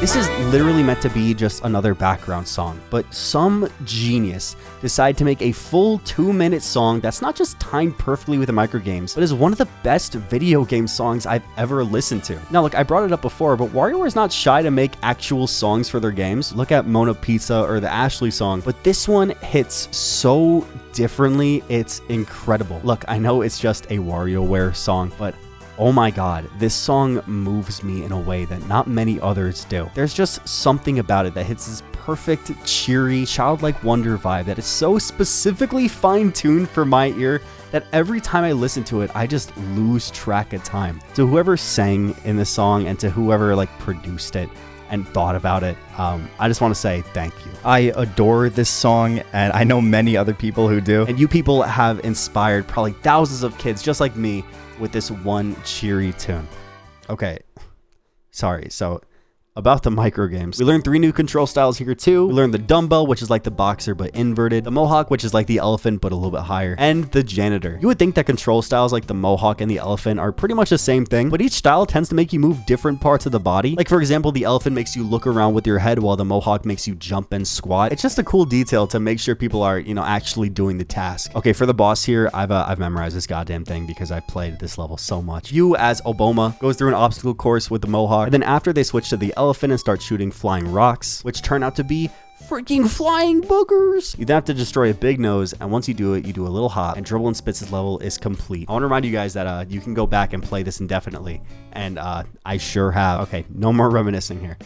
Next up is 9V and 18V, and they're being epic gamers like always. The story of this game is that 18V is being a fucking jackass, and he destroys 9V's DS Lite, and then 9V has an epic gamer moment. 18V, feeling bad for his friend, goes to the game store because the DS Lite's in stock, and now we have to play Nintendo-themed microgames. These ones are by far the best ones so far. This is the first time they're actually able to emulate graphics from 3D games, so we're given things like Animal Crossing, Pikmin, Balloon Fight in 3D, Wind Waker. It's just really cool to see. Before, all the microgames were delegated to SNES and NES games, but now Nintendo has the hardware to be able to emulate N64 and Gamecube games on WarioWare, which is just, it's just cool, alright? Speaking of 3D, the boss fight is also sick because it's freaking Star Fox. Oh my god! After that, 18V gets the DS, and they're friends once again. We're in the home stretch now. My throat is fucking killing me. And we got Jimmy P, baby. Jimmy P's hanging out when he gives the dog a bone, and then he does the exact same thing as Jimmy T, because he's Jimmy P. And he's a little copycat. Jimmy P is, of course, just upgraded versions of games we've already played. Look, I want to point out that I do like Jimmy P. I think that he's necessary, especially for later in the game, because you're given a much wider variety of microgames and, in this game, control styles to challenge yourself with and enjoy. It's just difficult to mention him in a video like this when, as you can see, it's already this long, and I want to at least respect your time a little bit, right? So yeah, I'll just say Jimmy P, he's pretty cool, and I think from now on, I'm just going to try to skim through him whenever he shows up. Anyway, we're done with Jimmy P, but oh, is that freaking epic lore?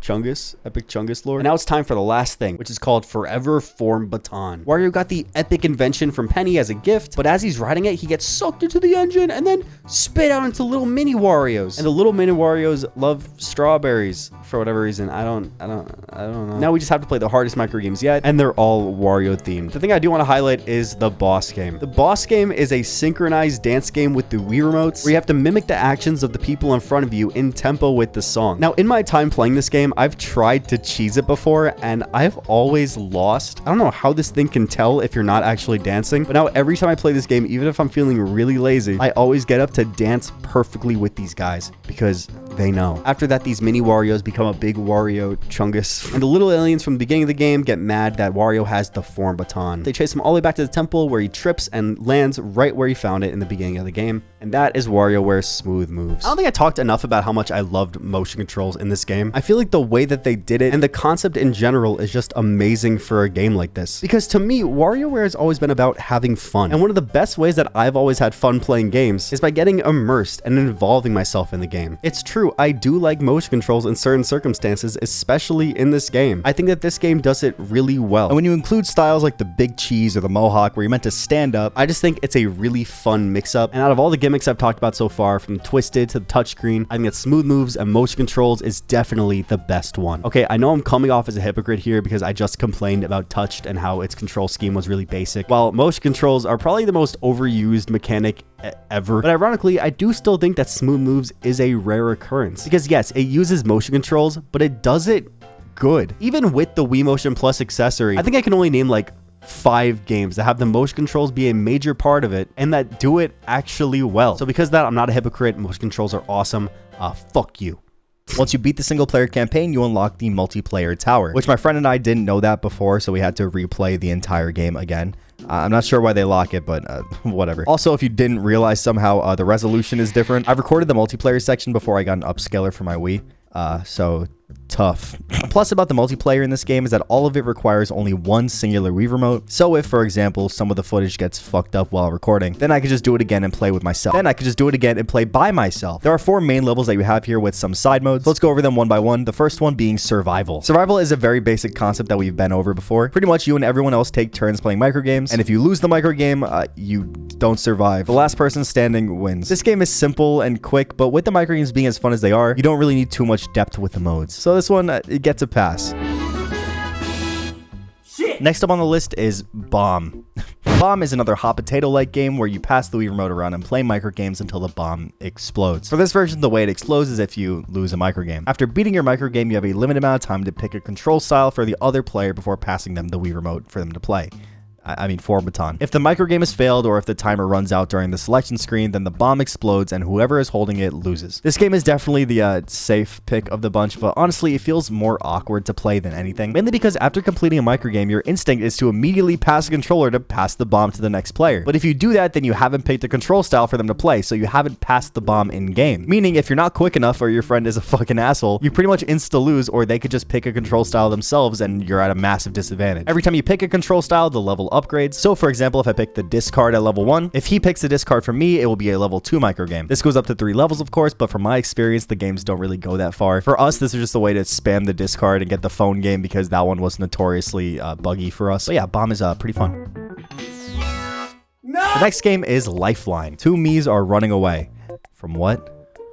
I don't want to know. Each player takes a turn to play a microgame, and if they win, they get points added to their score, while if they lose, they tumble down and get 0 points. Every round, the microgames get faster and the amount of points increase. Once 5 rounds are finished, the first half of the game ends, and whoever has the higher score wins. What do they win? Well, now the Miis have been caught and are tied up. Each player has to cut a random rope connected to one of the players. If you win the first half, you get 3 ropes, and if you lose, you get 2. This one is definitely my favorite one of the multiplayer games, as it keeps that hectic and fun style that microgames have, but losing once doesn't also totally ruin everything. Even if you lose every microgame, you could still have a chance to win the end by dumb luck, and honestly, that's what makes it so much fun. The mix of gambling and skill makes this an insanely fun, replayable level, because you never know what you're gonna get until the end screen. And the final game in the collection is Balloon. Balloon is just like Balloon Bang and Mega Party games, but worse. I do think the microgames are better, but the way that this one is formatted for a 1 Wii remote, it just doesn't work. Before you play your microgame, you're able to pump up the balloon as fast as you want for around 6 seconds or until the timer ends. Then you just have to play a microgame while everyone else automatically pumps up the balloon. This loops until the balloon is popped and someone loses. There's not much else to say here. It's just like kind of mid. One of my favorite parts of Balloon Bang and Mega Microgames is the fact that I can control the balloon when I'm not playing. So just kind of sitting there and watching your guy idly do it is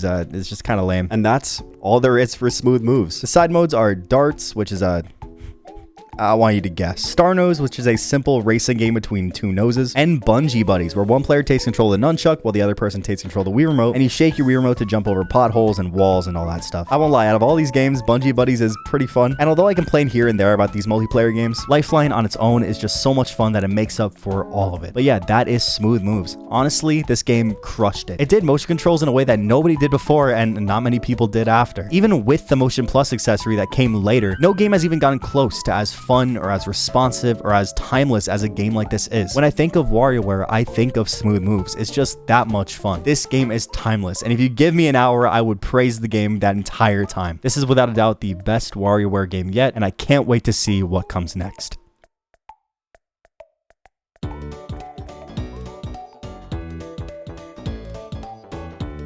Wahoo, everybody. It's WarioWare snap time. You know who's gonna snap? Me. I'm about to fucking snap. WarioWare snapped.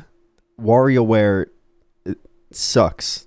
Yeah, I'm not gonna sugarcoat it. This game is pure garbage, which sucks because the gimmick seems cool. Being a $5 release for the DSiWare store, WarioWare Snap doesn't really have a lot to live up to because it's not like the DSiWare store was really like the place to be for games. But even with that stipulation, WarioWare Snapped is below average at best. And since I'm comparing it to WarioWare Games, one of my favorite series ever, it makes it that much worse. This is a fully camera-based WarioWare game, and it was around the time when it seemed like camera tracking technology was the new way to game. You know, like the Kinect and the PS Move and all that stuff. All those ways to be in the game. The only problem with this one is that it's on the DSi, and the camera is the DSi camera, which leads to the first big problem with this game. Whenever you want to play, you have to calibrate your head and hand to separate yourself from the background. But for the life of me, I could not get this thing to work. Maybe it's just me, but I tried in various different locations with various different DSs, and I couldn't get this thing to recognize my face once, let alone while recording it with my stupid fucking iPhone 13 Pro.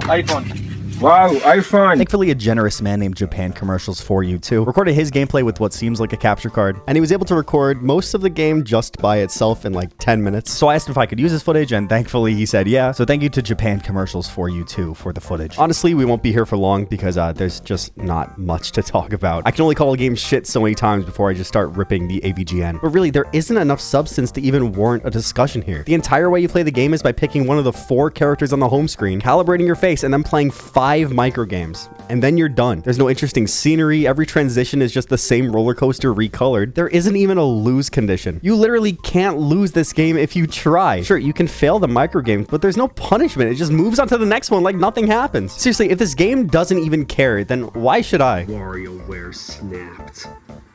More like Rocky bullshit. More like Wacky bullshit. So as I was making this section, I did a bit of research here, and I ended up finding a volume in a blog called Iwata Asks that talks pretty extensively about the development of WarioWare Snapped. It's actually pretty interesting. It seems like they had some good ideas here, but they weren't able to actually execute on them, and they had to dumb down the game a lot just because it's on the DSi, which sucks because normally the limitations of the hardware actually add to the WarioWare experience. For example, I loved Smooth Moves so much because even with the primitive motion controls, they seem to engineer the perfect solution so that every game still feels different. So reading this just feels disheartening because it could have been decent at least. Instead, we got this. Look, there really isn't much to say about the game itself. So for the sake of prosperity, let's just go over every microgame just so you don't have to worry about ever playing this game. Ever. And let's start it off with Wario. The first game with Wario makes you scan your head, and then you have to shake your head to dry the dog. The next one, you hold up 2 hands, and you have to touch all 3 dots 3 times. This is amazing gameplay. The next game makes us scan only our face, and then you have to get closer to the camera to see a cavity. Next is another face-only game, and you have to tilt your head to pour water to water the objects. And for the last game, you have to put both your head and your hands in, and then you have to grab the freaking Super Mario coins! Super freaking Mario! Oh, by the way, when you're done with every game, there's a little replay that plays. That just shows you what you were doing while playing the microgames. Very riveting stuff, I know. All right, let's go on to the second one. Mona's first game is a 2-handed game, and you have to swat the flies. Swat them. Nice. Next game is a face-only game, and you have to wear a hat. Oh, well, okay, dude, the game didn't even fuck. Next game is another face-only game, and you have to wear the glasses. This one doesn't seem to work that well. This man is clearly wearing the glasses. Next up is another face-only game, and you have to get kissed by the people. Oh my god, you're gonna kiss. And the last one is a face-only game, and you have to eat the bread. Nom, nom. This one also doesn't seem to work very well. The camera doesn't seem to detect singular body parts very well. And it makes sense because you're just a silhouette on the screen. That's what this whole game feels like, by the way. It feels way ahead of its time. Whenever it tries to do something cool, it doesn't work because the camera is like a megapixel. Next up, Jimmy T. Oh yeah. The best part about Jimmy T's room is it's freaking pink. It's freaking pink. Oh my god. The first game takes one head and one hand to play. And now you have to wave to the lady. Goodbye, lady. Next one is just a head game. And you have to play peekaboo with the baby. Play peekaboo with the baby. The next game makes you point your fingers in a peace sign. And you have to insert the ring to the peace sign fingers. Oh, yeah. Woo. Next up's a face game, and you have to blow into the microphone. Whoa, blow into the microphone. I'm really trying here. Next, you have to put your hands in a fist, and you gotta beat the fuck out the lid. I guess massage her. This is amazing. I'm definitely not doing this last because I was dreading reviewing this game so bad. Cat and Anna. Cat and Anna's games are super interesting because... oh, that's the credits. Yeah, so Cat and Anna is a two-person exclusive game, and literally nobody in this world wanted to play this game enough, especially playing with a friend, to record any sort of footage for this. There is zero footage online, which means that Cat and Anna is lost media. And if you think that for 1 second I'm gonna end up doing this for the stupid goddamn game, yeah, you're right, I did it. I took the time to figure out how to work this damn camera just to record Cat and Anna's room. This took me so goddamn long and so many tries, but here it is. Finally, after all these years, here is Cat and Anna's room. So the first game, you butt heads together and then you win. This game sucks. The second game is another head game where you have to line up both your heads on a totem pole. Since I figured out how to do 2 players by myself, I couldn't figure this one out. And I kept losing this one. But again, there's no lose condition, so who cares? The third game is a head into hands game, which is really stupid and annoying, and it took forever to get to work. I fucking hate this game, dude. After getting it to work, you just slam your head around a ton, and you did it. Good job. Second to last game is another double head game, and you just smash your head against a boulder until it breaks. My camera work here is pretty shoddy, but this is some lost media footage, bro. This is important. And the last game with my shaky footage is you having to fan out a sun with one hand and one head. And that is Cat and Anna's room. This truly was worth all the effort I went through for this stupid fucking video. Okay, look, I get it. This is a DSiWare game, and it was only $5 at the time. But honestly, even speaking on value, I don't think you get enough here to justify those $5. Hell, I don't think I'd bother playing this game even if it was free. Like, honestly, the only way this would be worth reviewing at all is if I was getting paid to play it. Oh, that's right, baby. Zenith merch. We got 2 designs. We got the campfire set and we got the typography set. Obviously, you can see the one I made. I got my beautiful, amazing, incredible girlfriend to model them for me. Just look how fucking good they look. Oh my god, it's so comfy too. Did I ask you to speak? Yeah, baby, get your Zenith merch today. You can wear it anywhere. You can wear it while driving. You can wear it while skateboarding. Hell, even wear it while you're watching Peak Fiction. For real though, these types of videos take a really fucking long time to make. I'm never gonna beg for you guys to donate or anything like that. But if you do want to support the channel in any way, buying this stuff, or doing things like supporting my Patreon goes a really long way. Thank you for letting me shill my stuff for 5 seconds. And thank you to Wario Ware Snapped for being a shitty fucking game. This game sucks. It's just a watered down version of a good series to be a tech demo for a camera that's like 2 pixels. It's not even so bad it's good. It's just so bad it's not functional. This game feels like a massive waste of time. And although gaming is a waste of time from the grind, it's not like it makes it any better when I'm not even enjoying myself playing the base game. Sure, I may be coming out too mean here, but just like my favorite right-wing commentators, I always tell it how it is. I also get paid by Russia. This is the worst game yet by a lot, and I don't really think I'm gonna find much else worse. If you really want to play a game that utilizes a camera well as a tech demo, then play fucking Face Raiders. Or if you don't have a 3DS and you have a DSi, get Photo Dojo or Faces or Castle of Magic. That uses the camera a little bit. Bottom line is that this game is not fun, it has no substance, and the main gimmick that's the entire selling point barely even works.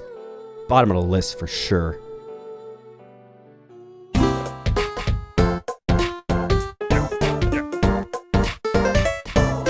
Wahoo! It's DIY time, baby!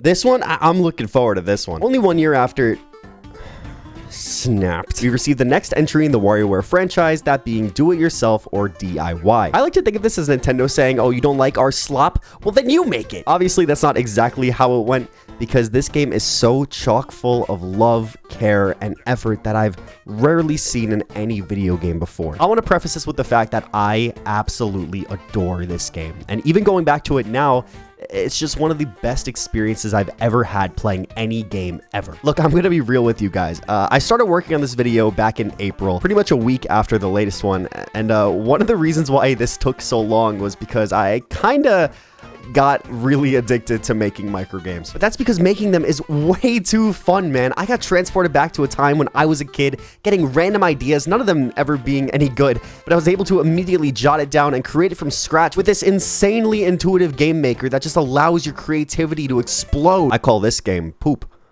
To win it, you poop. When you open up the game for the first time, the only option you can pick is the DIY shop. So you go in there, you get to make your name, and then you have to use the game blender and play Mona's minigames. Mona's games is of course the weird variety, and playing through them shouldn't be that difficult. But once you beat her level, which is like 11 games, you get greeted by Wario himself, and he goes, "Wah, draw something for my game, wah." That's my Wario impression. Do you like it? So you promptly make the guy, and voila, you have created your first WarioWare DIY game. Wait a minute.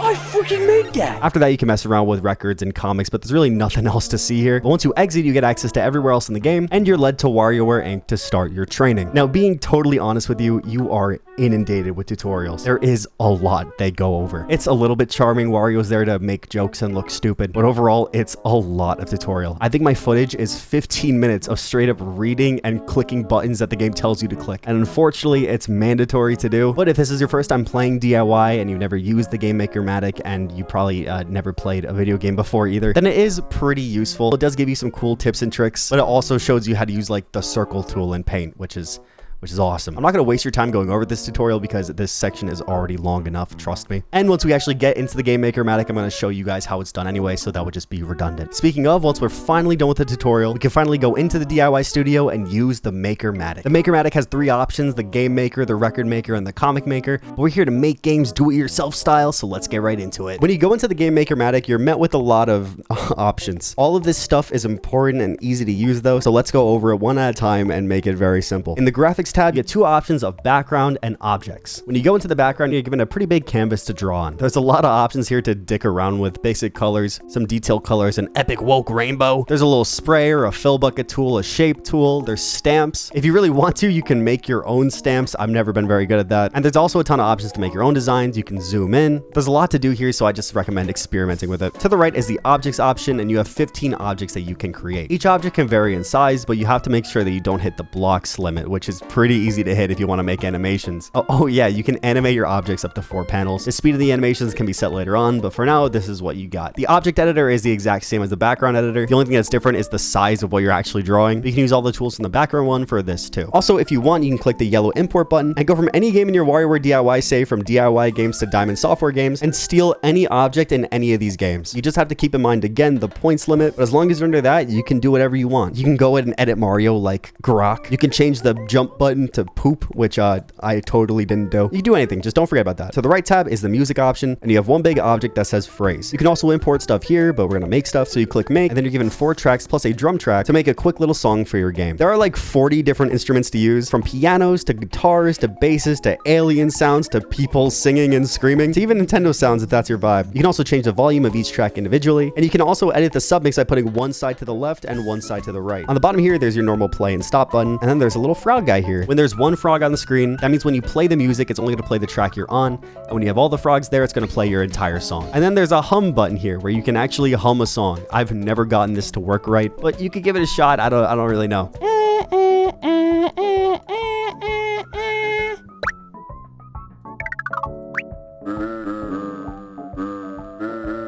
To the bottom right, there's a composer guy who will make a phrase for you. You can either have them automatically generated, or you can request a song, and then you just give some preferences like the speed of the song you want, and then the type of mood of the song you want. I'll go frenzied 8-bit, and then you have a quick little song.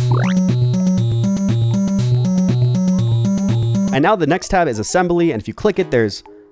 oh, that's AI.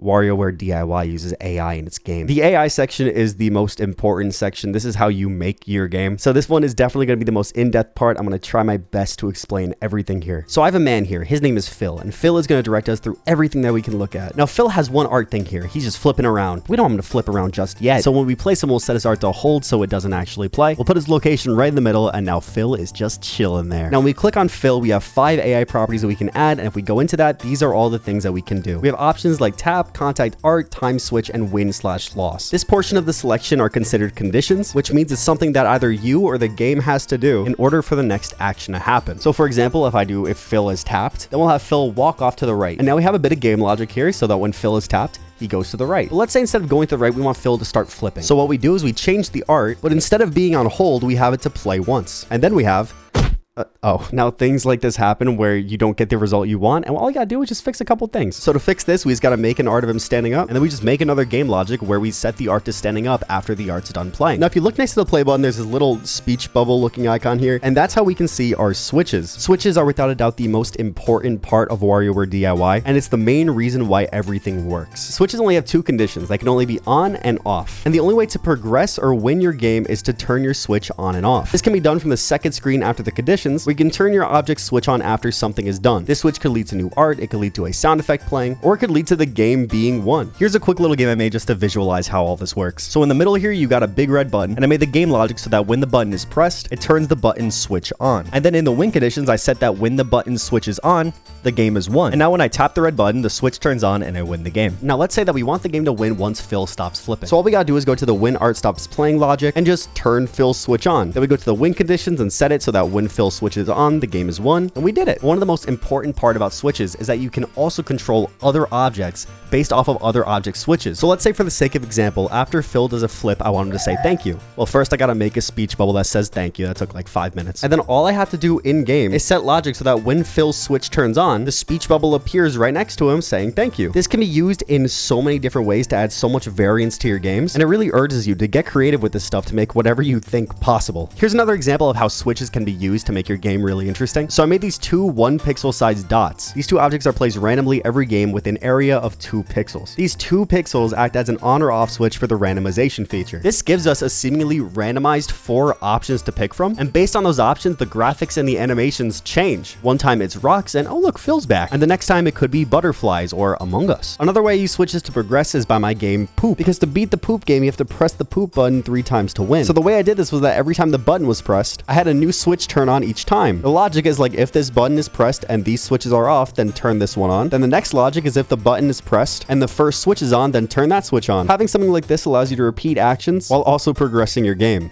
With the fucking Poop game. When you're finally done with your game, you can ship it out, give it a title, a nice little description, and some designs for a box. After that, it's totally shipped out and ready to play for nobody. Nobody plays my fucking games. This is the sales chart. It tracks how many people play your games. I'm not sure entirely how this works, but nobody ever plays mine, so I honestly have no idea how people can get plays on this thing, because I've made some banger games in my life and I haven't passed 100. With that said, it's just a pretty cool detail to have. I feel like the sales do reflect on the quality of the game you made, either because of how good it looks or how replayable it is or how well the AI works. If you know how this works, please leave a comment and I will heart it immediately because I need to know. The rest of the DIY store is just kind of barren. At this point, you may have some records or some games, but as of right now, the only game blender available is Mona's, and even in the comics section, there's only 1 comic per artist. What's going on? Well, every day you open up DIY, you unlock a new comic, and you unlock the next character's game blender. The other characters in this game are Jimmy T, who does sports games, Ashley, who has food games, Orbulon, who has brain games, and 9volt, who does Nintendo games. My favorite one out of all these are honestly Jimmy. His games I feel are just really replayable, and the theme that plays throughout is freaking sweet, brother.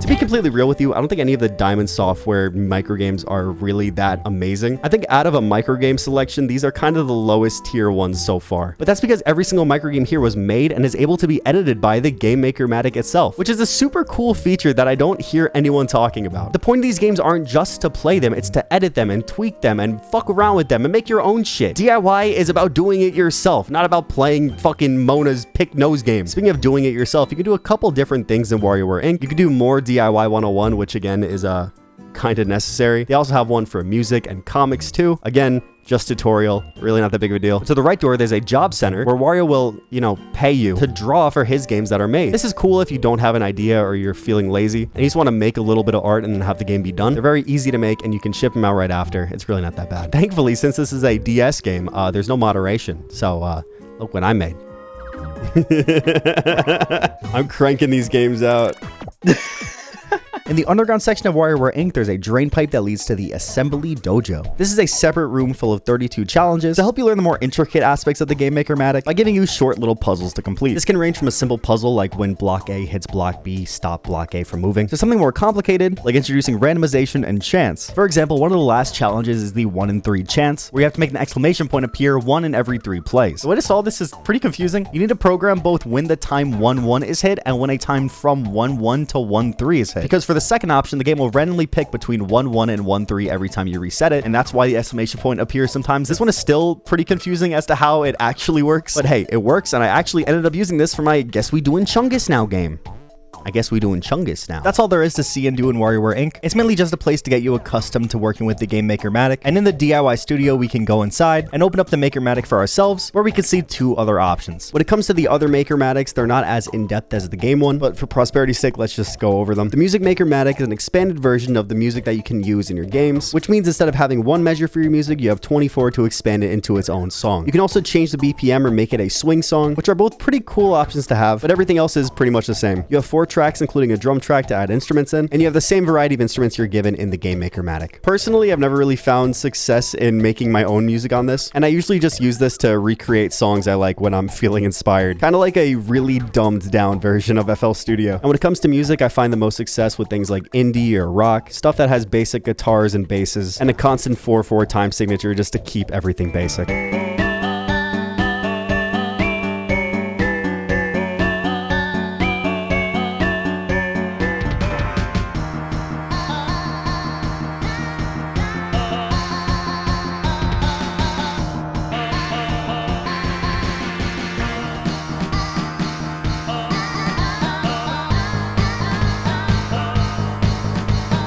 Overall, I think it's a neat feature to have. It's definitely more expensive than something like Mario Paint was, but if you were torn on buying this game, I don't know if this would be a selling point. I do find it really fun though, so there's that. And then there's the Comic Maker-matic. The Comic Maker-matic allows you to make a 4-panel black and white comic, and that's it. The canvas for the comics are pretty much the same as the canvas for the backgrounds, and there are things like speech bubble stickers so you can talk, but other than that, there's really nothing else here. I'm not the biggest fan of the Comic Maker-matic. I think 4-panel comics kind of lost their touch in 2009, and even though the art you get in the comics are actually really amazing, it's not something that I personally, you know, go back to every day and enjoy. Out of all 3 ones, the Comic Maker-matic is definitely the weakest, but having the ability to make these things is kind of a bonus to the Game Maker-matic because that's the most expansive one by far, and that's the main event here. Outside of the Maker-matic, there's also a DIY data section. If you click into it, on the top it shows your total sales and the total amount of games, records, comics, and everything you've made. There's also a ton of awards you can get, some of them giving you some more record tracks, and overall I think it's just pretty cool to have to log all of your data. Unfortunately, I don't have mine anymore. This one's my friend's because I stupidly deleted my old save file way back in the day. So these rookie numbers over here is what you're gonna get. I totally sold more. I totally... And to the right of that is a computer with the DIY forum. This is just a fake made-up little forum. That's just a cool little way to give you tips and tricks about how to make games. They also give you ideas for styles, some musical advice. But there are also ones where they're just trying to advertise the Wii game. If you got DIY Showcase on your Wii, you can play your records in a different way. We'll get to this later, but this entire thing reeks old internet. There's only a couple usernames and avatars that are used, with the same kind of characters who act the same way. It is really cool, and it has that early 2000s internet vibe, with everything like people saying first, using things like smiley faces and trying to sound cool online. I specifically remember this DIY guy being a piece of shit. I hated this motherfucker. He was a dick to everybody. Why did you want to be a comic artist, Minimal? What the hell, dude? Look at this motherfucker simping. These guys may be too smart for us, Sparkles. Shut up, dork. How old are you, Sparkles? It's a very nostalgic and interesting read, and it helps that these things progressively unlock as you play more of the game. That's all there is in the DIY studio. I'm saying that's all there is, but we've just been talking about it for like 10 minutes. Everything outside the Maker-matic is just nice little fluff, but it adds a lot to the experience. That's why I brought it up, which leaves us 2 buildings unchecked outside of the DIY studio. To the bottom right, there's a building for options. What do I say? And to the top right is the distribution center. Now, unfortunately, the distribution center doesn't really work that well anymore, mainly because Nintendo shut down their Wi-Fi service for this like 5-10 years ago. But inside of it, you're still able to connect to a Wii or DS running DIY at the time, so you can still share games individually between 2 devices. But man, I missed that Wi-Fi connection. With this, you were able to make friends with friend codes and send them your games, comics, and music. You were given a warehouse, which is pretty much its own shelf that your friends could connect to and download your games. And there was the Ninsoft store, where they would showcase user-created games and even have some special guests create games as advertisements, like official World of Goo, Super Meat Boy, and Bit Trip Runner microgames. These were honestly really neat, and being able to log on every day and see other people's creations was so much fun. Nintendo would also host these things called design challenges, where a theme was selected and people would create a game with that theme, and then people were able to play and rate their favorite ones. There was also a YouTube channel at the time named Overhazard, who would showcase these microgames on his YouTube channel, and he's where I'm getting a lot of the footage from. But I just remember getting really excited anytime he posted a new video, showcasing people's new microgames or music. It was really the first time that I felt like I was in a community. Remember, this is the internet before, like, fucking Google+. This is before every single YouTuber with over 1,000 subscribers made a Discord. This was the time when communities were rare, and DIY was really special for that. It cultivated a community of its own that loved making and sharing their creative ideas and allowing every bit of the game they make to be analyzed by anybody. It was really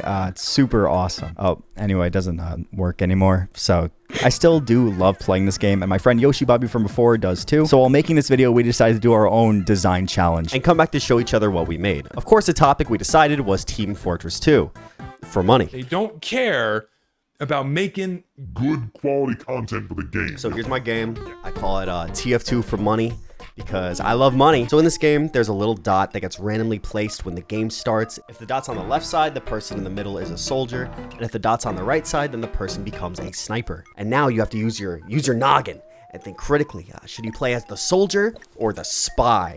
Now listen, noob. If you know anything about TF2, you know that the pyro hard counter soldier. Fuck you! Fuck you! I'm sorry. And the spy hard counter sniper. So this game took me a few hours to make. Like, I'm not an artist. There's a reason why I make YouTube videos and not real art. But there's this sort of magic that can't be replicated when you're trying to problem solve how to work the AI out. I had to do this trick where the object is both the sniper and the pyro, and the art would change depending on the little random object switch, because if I didn't, then the pyro would always show up on the first frame. Yeah, I think I did a pretty good job in this, like, all things considered. All right, let's see what my friend made.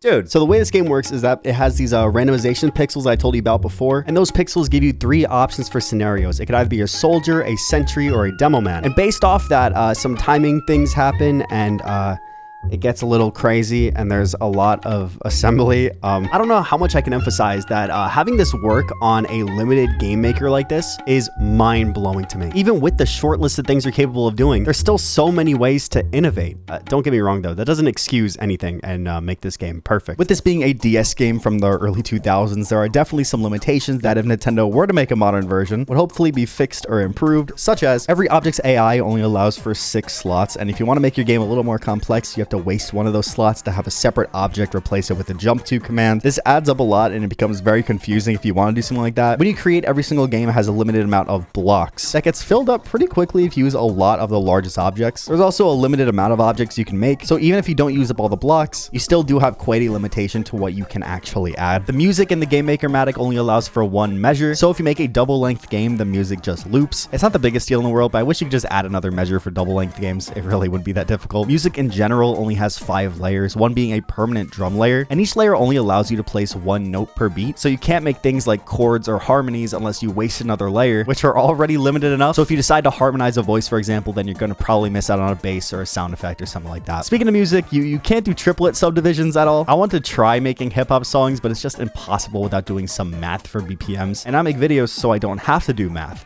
So that's a problem. To add a random switch object like I made for my TF2 game, it needs to have some semblance of art to it. This one's super nitpicky, but I'd rather have an invisible switch that can just jump back and forth rather than a dot that can probably be seen. You can't swipe ever. This game only allows you to tap, which I guess makes sense because adding swipes would make deving a lot more complicated, but I mean, we're already nitpicking here, so. Just like for objects, I don't see why there's a limit to win conditions. I think that adding no limit to win conditions can make it so that you can win in multiple different ways, but I guess I never really had a problem with it, so okay. The Comic Maker-matic is just kind of dumb. You can only do 4-panel comics. You can't expand it anymore. And with 4 panels, you really can't do much. But here's the biggest problem.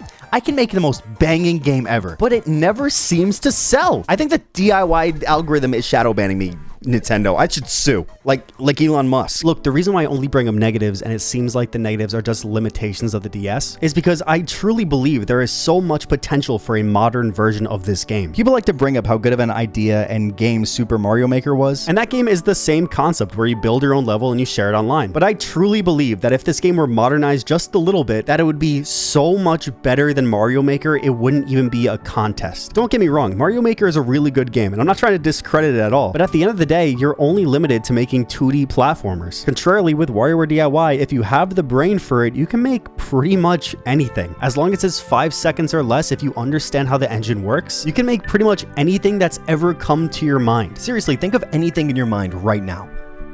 Okay, I thought of Nugget. And now look, it's a game you can play on DIY.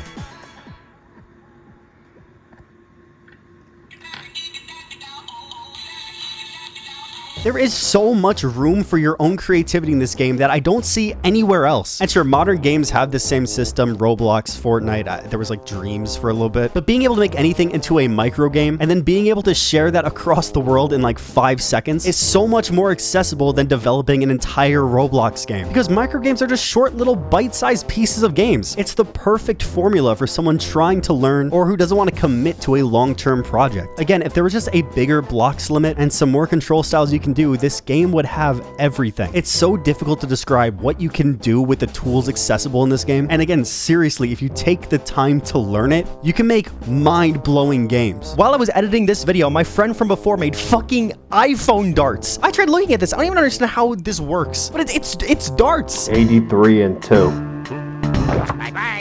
78. 60. 18. DIY is amazing because you can do this. This darts with random numbers was made on the DS with no modding, just the Game Maker-matic. It's unbelievable to me. There are people way smarter than me for this game. The best I could ever do was make Wario Poop Game, but the amount of talent and skill that these other creators had is unparalleled to anything I've ever seen in my entire life. And just the ability to not only play, but to dissect other people's work, create derivative titles, and showcase your own creativity is unparalleled to anything I've ever seen before. Showcase your talents. Showcase. DIY Showcase. I was gonna give this game its own section in this video with its own fancy title card, but honestly, I don't think it really needs it. Released in 2010 as a WiiWare exclusive, DIY Showcase is really just a way to put your WarioWare DIY games on the big screen. It was also made so you can share around and shop for them online, but since the Wii's Wi-Fi service died years ago, it's been kind of useless. There are exclusive DIY Showcase microgames, with this game featuring Wario, Dribble and Spits, Cat and Anna, and 18 Volt. I won't lie, there are some bangers here, especially from 18 Volt, but just like in the DS game, they're really not the main event, and unlike the DS game, there is no Game Maker-matic here. It's called DIY Showcase, not DIY Make It on the Wii. I'm gonna cut that. To make it even worse, all of these games had to be simplified to work with the Wii pointer, which is obviously way less precise than tapping on the screen. So you end up getting very simple, easy microgames that aren't very replayable. Oh, and like the DIY forum said before, you can quote-unquote play your songs like a level, which on paper sounds cool, but in reality,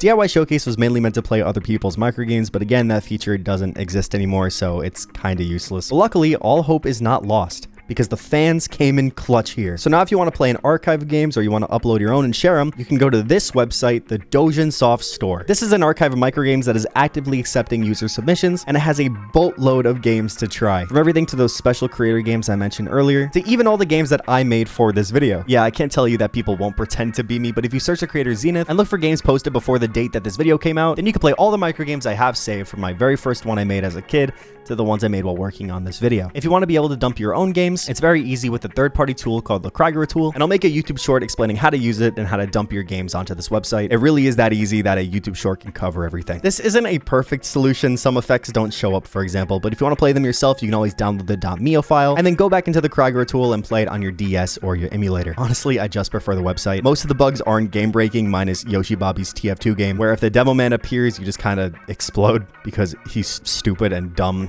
Peyton. I can't believe you lost. Oh, cool. You made it past the first room. That's all I really want to say about this website. They don't know I'm talking about it at all. I just think it's an amazing resource, and putting in the work to archive stuff this trivial so nostalgia drunk zoomers like me can look back on them years later is work I have to commend. So if you want to share your games or play any of the tens of thousands archived, Dojasoft is the website to go to. I don't know why you'd want to play these, though. Yeah, I kind of came to a realization while making this video that the microgames both that Nintendo made and everyone else, including myself, have made, they aren't the best. Sure, there are definitely some bright spots, but especially ones I made, I wouldn't really go back to playing them. I think that's why I find Showcase to be kind of middling compared to the original. Hell, the quality of even the Nintendo-made games pale in comparison to the microgames, even in Touched and Twisted, and don't even get me started on Smooth Moves. But I still come back to this game all the time, just to create something new. It's kind of like how when I make videos, I don't find joy in actually watching them, or liking, or subscribing, or hitting that notification bell. I find joy in the process of creating the video, trying to piece together this insane amalgamation of random footage I recorded into a cohesive product for people to enjoy. That storytelling and problem solving is addicting, and if you in any way have any creative drive or an idea at all, I really recommend you try this game out, because just maybe, there's a piece of WarioWare DIY inside all of us. That's about it. Here's a comic my friend made to transition. You're gonna love it.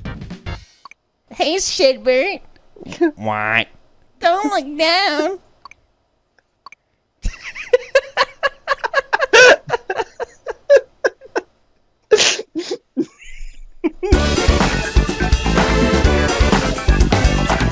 Okay, so out of every game in this video, this one is the least like WarioWare. In fact, most of this game is totally antithetical to the WarioWare experience. Hell, it doesn't even have WarioWare in the title. So you're probably wondering to yourself, why is this even in the video then? Well, first off, it's a game I've always been curious about playing, and I mean, come on. It has the same art style, all the WarioWare characters are here, and hey look, microgames!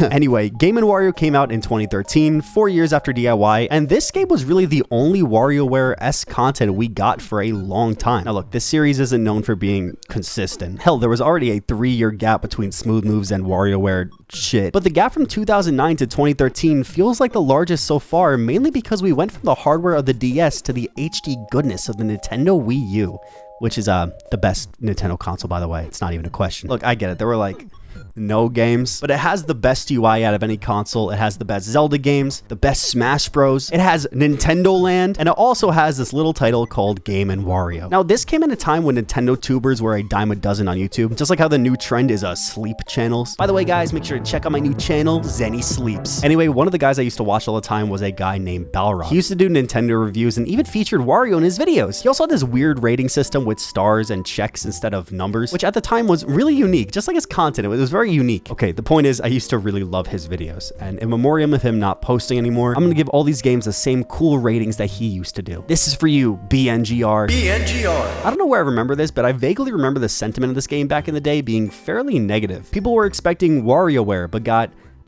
Game & Wario. This got me to skip this game even when Club Nintendo offered it for free, and I never actually gave it a shot. But finally, after all these years, we changed that. The game opens up with Wario surfing the TV. Oh my god, look at these graphics. When an advertisement appears for a brand new game console with 2 screens, Wario gets really excited about this cool new invention with 2 screens on it, and he claims he's gonna make millions off his new game.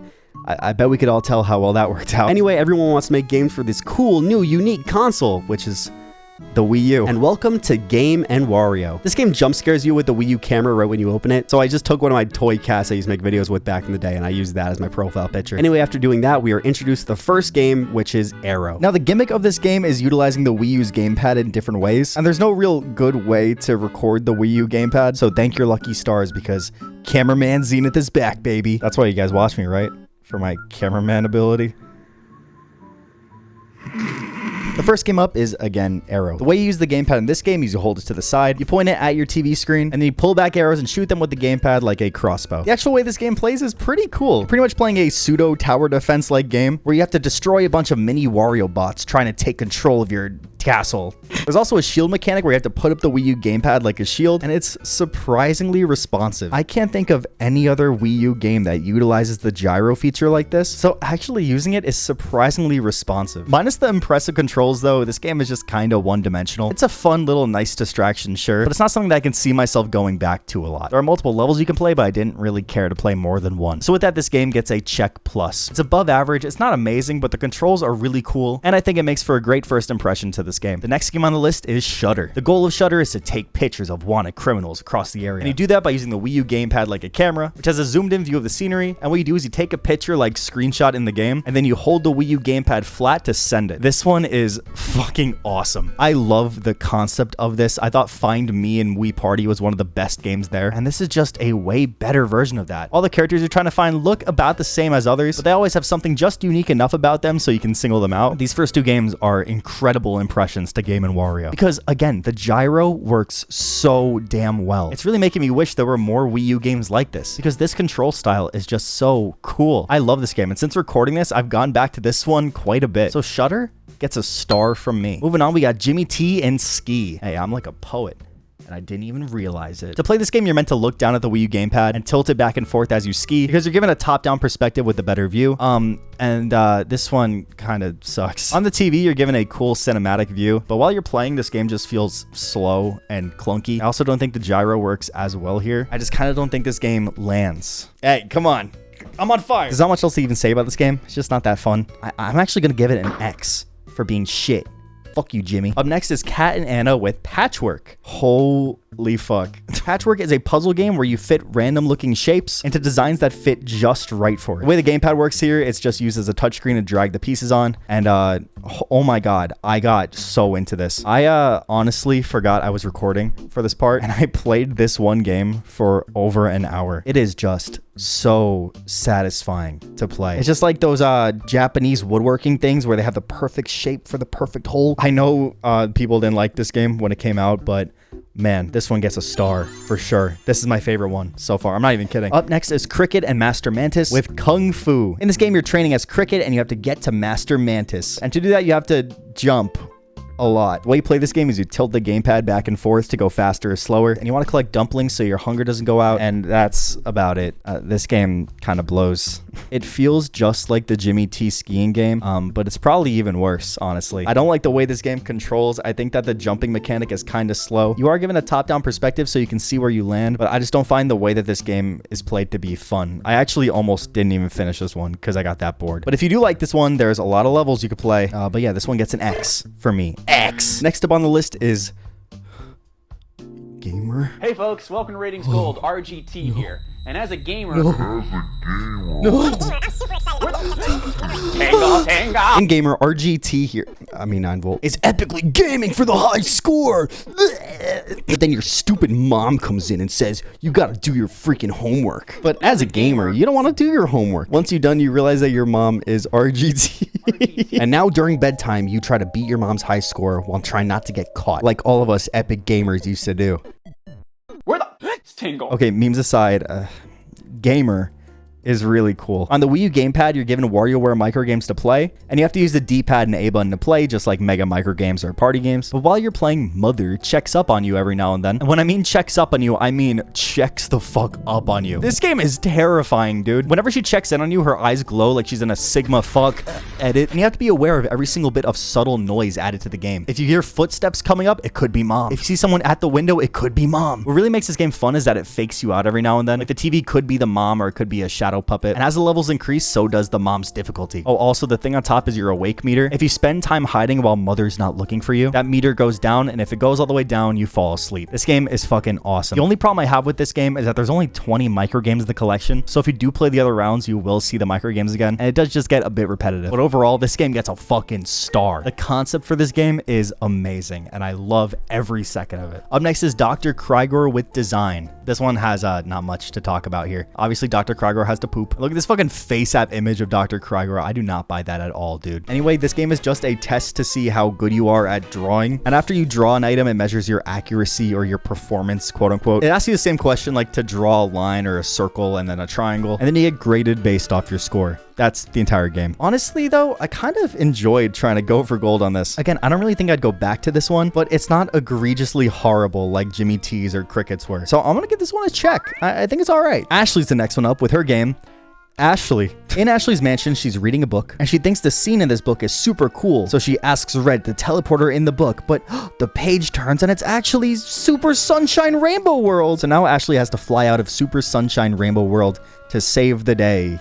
Save the day! This one is a big no for me. The way you play is you tilt the gamepad up and down, and you get these little swirly swirls where you press the ZR button. The controls work for sure, but this is just another shitty auto-scroller where you tilt the gamepad. I think all 3 bad games so far have just been auto-scrollers, and they're just not fun. They're just not fun. Nothing else to say. X.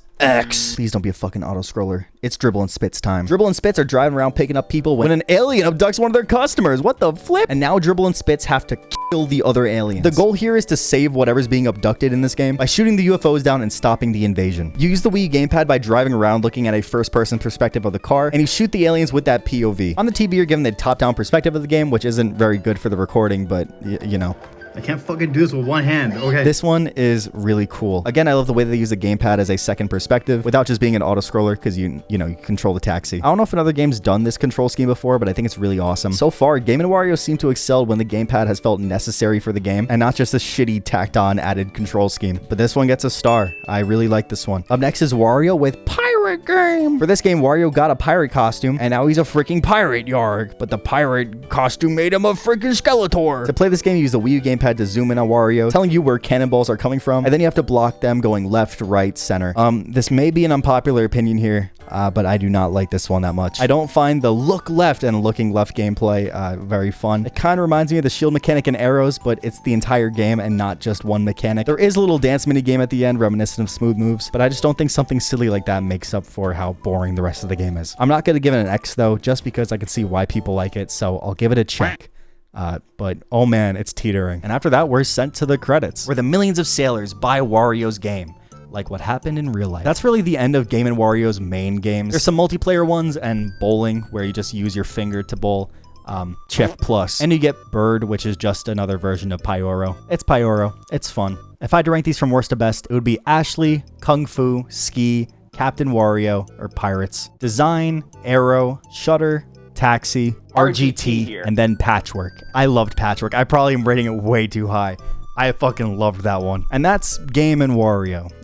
It was pretty good, I guess. It wasn't amazing, but it was alright. I think the biggest problem with Game & Wario, though, is that it's on the Wii U, which means I really have to commit to playing it again if I really want to. And although I find these gimmicks fun and cool to do every now and then, I wouldn't consider this game very replayable. There's 1, maybe 2 games in this collection that I would even think about going back to, but, you know, Gamer only has like 20 microgames, and is it really worth going through the long boot process of the Wii U just to play fucking Patchwork? I don't know, maybe it would be. Honestly, though, if I want to play a puzzle game, I'll just get Sudoku instead. Or I'll just go on YouTube and play one of those brain rot mobile games that are on there now. There's also a multiplayer section I mentioned before that I don't really care for. I saw a lot of people hyping it up, but I just don't see the point. But let's go over it really quickly. The first game is Sketch. It's just Pictionary with the Wii U gamepad. It's Pictionary, which is fine, don't get me wrong. But again, having the Wii U boot up and opening Game & Wario just to play Pictionary, I just won't do that. Fruit is a deception game where one player takes the Wii U gamepad and steals fruit that's found all over town, and then everyone else has to decide like who took the fruit. To me, this just feels like a worse push the button from Jackbox. I would just play that instead. Frank was the most hyped game on here, where everybody catapults Franks with the Wii U gamepad and have them land on buoys which have the possibility of tipping over. Conceptually, this is like good. It's like Monkey Target and Super Monkey Ball, but I just don't care for it. And then there's Disco. This one's only for 2 people, and they take control of the Wii U gamepad, and they make a rhythm that the other person has to play. That's it.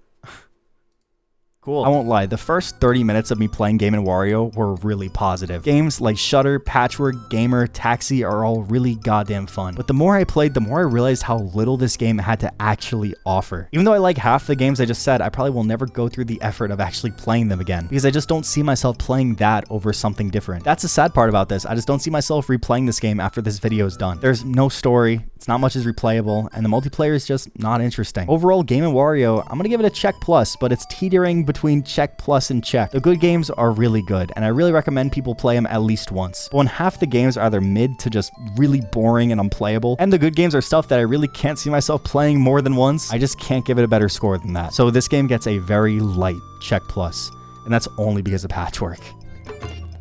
Oh shit. I'm recording a video.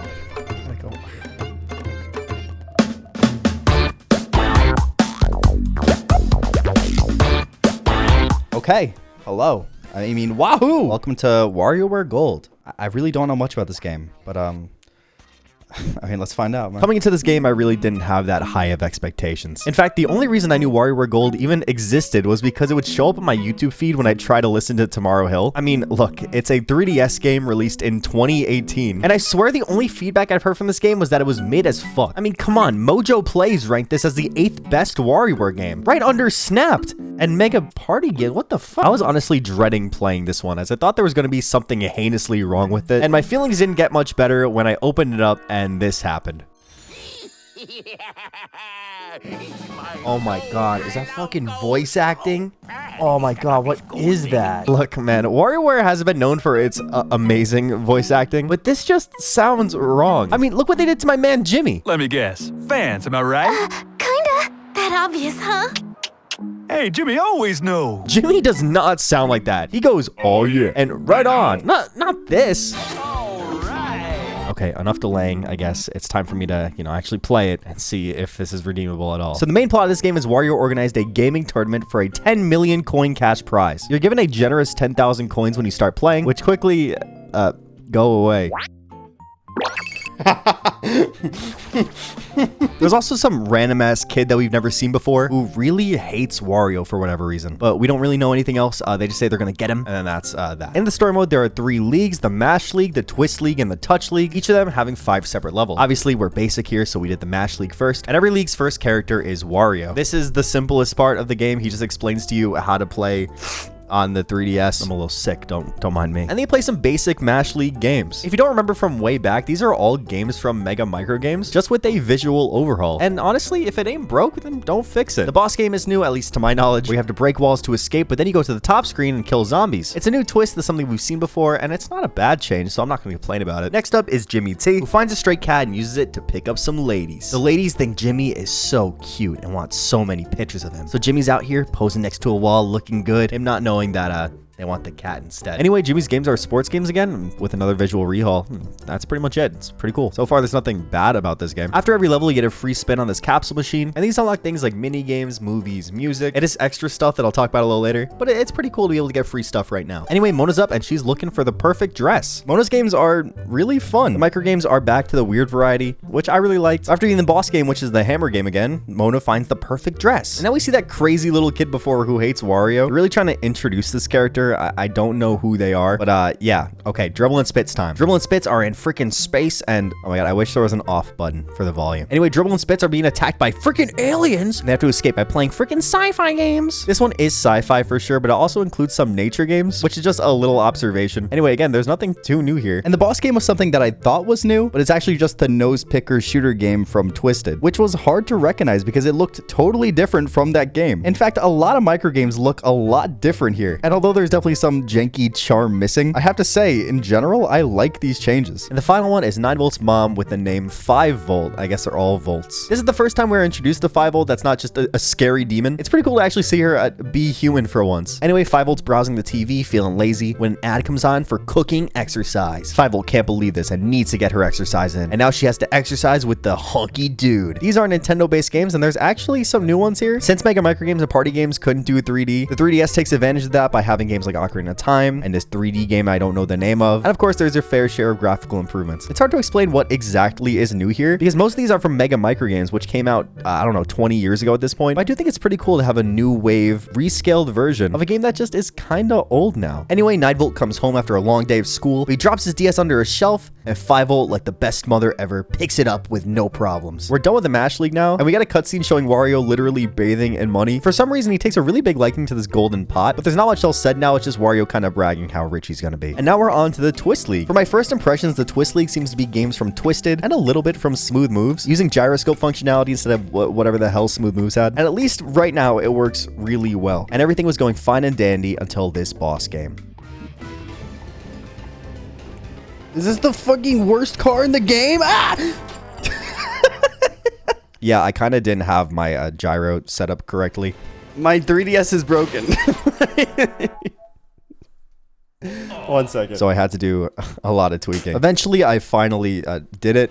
I can drive now. I beat the Simpsons hit and run with the worst car. You know who I am. And it's finally time to move on to Ashley. Ashley's just, you know, being Ashley. And now I gotta do the games. And after doing whatever Ashley does, you get Dr. Crygor, who's lost in the woods with Mike. And they find this new robot companion named Doris. Doris recognizes Dr. Crygor and also recognizes that he left her out to die and is now pissed and is trying to kill Dr. Crygor. I don't really have much to say about like the actual story going on right now. Just for context, I played this game nearly last, and this really reminded me how much fun Twisted Microgames were. The tilting and twisting gimmick was just so damn cool. Okay, the boss game I'm pretty sure is new. You have to control one of those seesaw carts where you push up and down to go forward. So you have to tilt back and forth to go faster and press A to jump past hurdles. This one's especially fun because if you're twisting too fast, it makes it really hard to see. But I'm a goated gamer, so you know. After this, we get another cutscene with the girl who's sitting on the park bench when a dog comes and starts eating her damn food, and then she falls asleep. This bitch sucks. Up next is 18-Volt, who's walking down the street until he sees a woman named 13-Amp. 18-Volt senses a challenge here, and then they do some chat GPT fucking writing. Never heard my name, well that's a shock. Forget my fame, you want his game, let's talk. Oh. Dude, this is like Kendrick and Drake. Now it's time to play tilting Nintendo games. There are some new ones, like you have to pick a channel on the Wii, for example, but I'm pretty sure most of these were from Smooth Moves. Except for the boss game, which is from Twisted, and it kind of references this little known game called Super Free. Now it's time for the final person in the Twist League, Penny Crygor. Penny made a potion that should hopefully help Crygor not poop as much. I'm actually not sure if that's true, but I don't have a headache. I'm gonna play science-based twist games featuring a digestive system, a beaker, and all that other nerdy shit. Oh my god, I feel so shitty right now. Anyway, the boss game is a different version of the sort game from Smooth Moves, and I kind of prefer this one more. I think it's a lot more interesting. After that, we get a POV from Wario being shocked that we've cleared 8 whole levels. He's starting to get a little bit pissed off, but we don't have time for that, because it's Touch League time. The Touch League is a touchscreen league. These games are going to be mainly from Touched, maybe some in DIY, but yeah, it's Touch League games. Woo, Wario level done, yay! Can-N is up next, and we have more touched microgames. And it's about this point where I realized I was having a lot of fun playing Gold. In fact, since Smooth Moves, I haven't had this much fun playing a WarioWare game. And no, I'm not counting DIY because I had more fun creating than playing on that one. But seriously, Gold just seems to do everything the older games did, but better. All the mechanics work just fine, and the microgames are the exact same, just for the 3DS with a visual upgrade. And the fact that there's like an actual story going on, and it's not just wanna play my games, is a really big plus here. I think that having the ability to combine all these into one as some sort of love package is really cool, actually. I'm really into this game. I'm really having fun here. Anyway, during that tangent, I also skipped through 9-Volt. Man, this video is way too long. I don't have to go through every single thing. 9-Volt's gaming, okay? And now it's time for Young Cricket and Master Mantis. Young Cricket and Master Mantis are attending the Diamond City amusement park, and they're terrified of all the crazy trials here. But the biggest trial is coming up, because it's the trial of the precious prancers. And now they have to survive the merry-go-round. The microgames here are for sure becoming more advanced. I think some of these are becoming level 2 style games, but I'm not entirely sure. Anyway, I beat this. It took multiple tries. And the boss game is you have to bowl, which is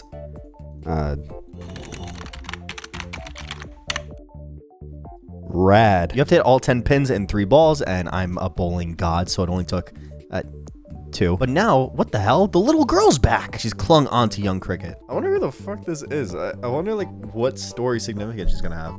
It was time for the final level, which is Orbulon. Orbulon orders a burger and realizes, wow, this is really cool. So they go back and they order fries. And they go, wow, this is really cool. And they get an epic drink. And they go, wow, this is really cool. And Orbulon's ordered so many hamburgers that they run out of the ham. So he thinks for a little bit and he realizes he could just get his own ham. And that's what he does. These are logic-based touch games. They're very fun. And after he gets all the pigs, he gets a rude awakening from the real world. We can't cook those things here. Are you not a chef?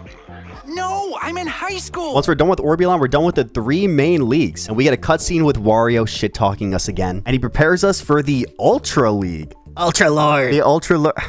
The Ultra League is a mix between mash, twist, touch, and blow games. This works exactly how you think it would work. Just like in Smooth Moves, you get a little graphic before every single microgame, and it's super seamless, man. This is without doubt one of the most fun handheld WarioWare experiences yet, because it takes all the positives from the first 3 handheld games and puts them all together in one. I was already really loving this game, but this makes it so much better, and I'm really glad that they didn't squander this opportunity. What the fuck was Mojo Plays even thinking? Anyway, the first level in the Ultra League is a dance party with everybody, and the second level is a picnic. There's no real story relevance here, it's just everybody getting together for a good time, but I don't really care. It's insane. But then after that, it's time for the grand finale, because now that we beat the Ultra League, we get the $1,000,000 reward. But Wario doesn't want to give it to us, and he puts on the pop from before and becomes Wario Demigod. We're now thrown to another Ultra mode with Wario-based microgames again, and everything goes like normal until 10 microgames in, where Wario becomes evil, and now you have zero clue what control style you're meant to use. This makes it so much more hectic and more difficult, but I can't say it's not fun. After 4 microgames like this, it feels like all hope is lost. But then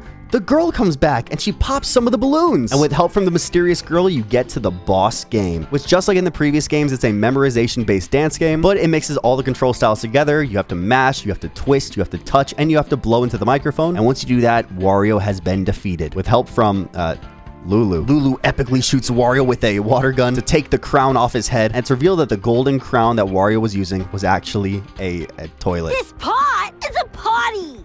It had just been cleaned and put out to dry when you stole it!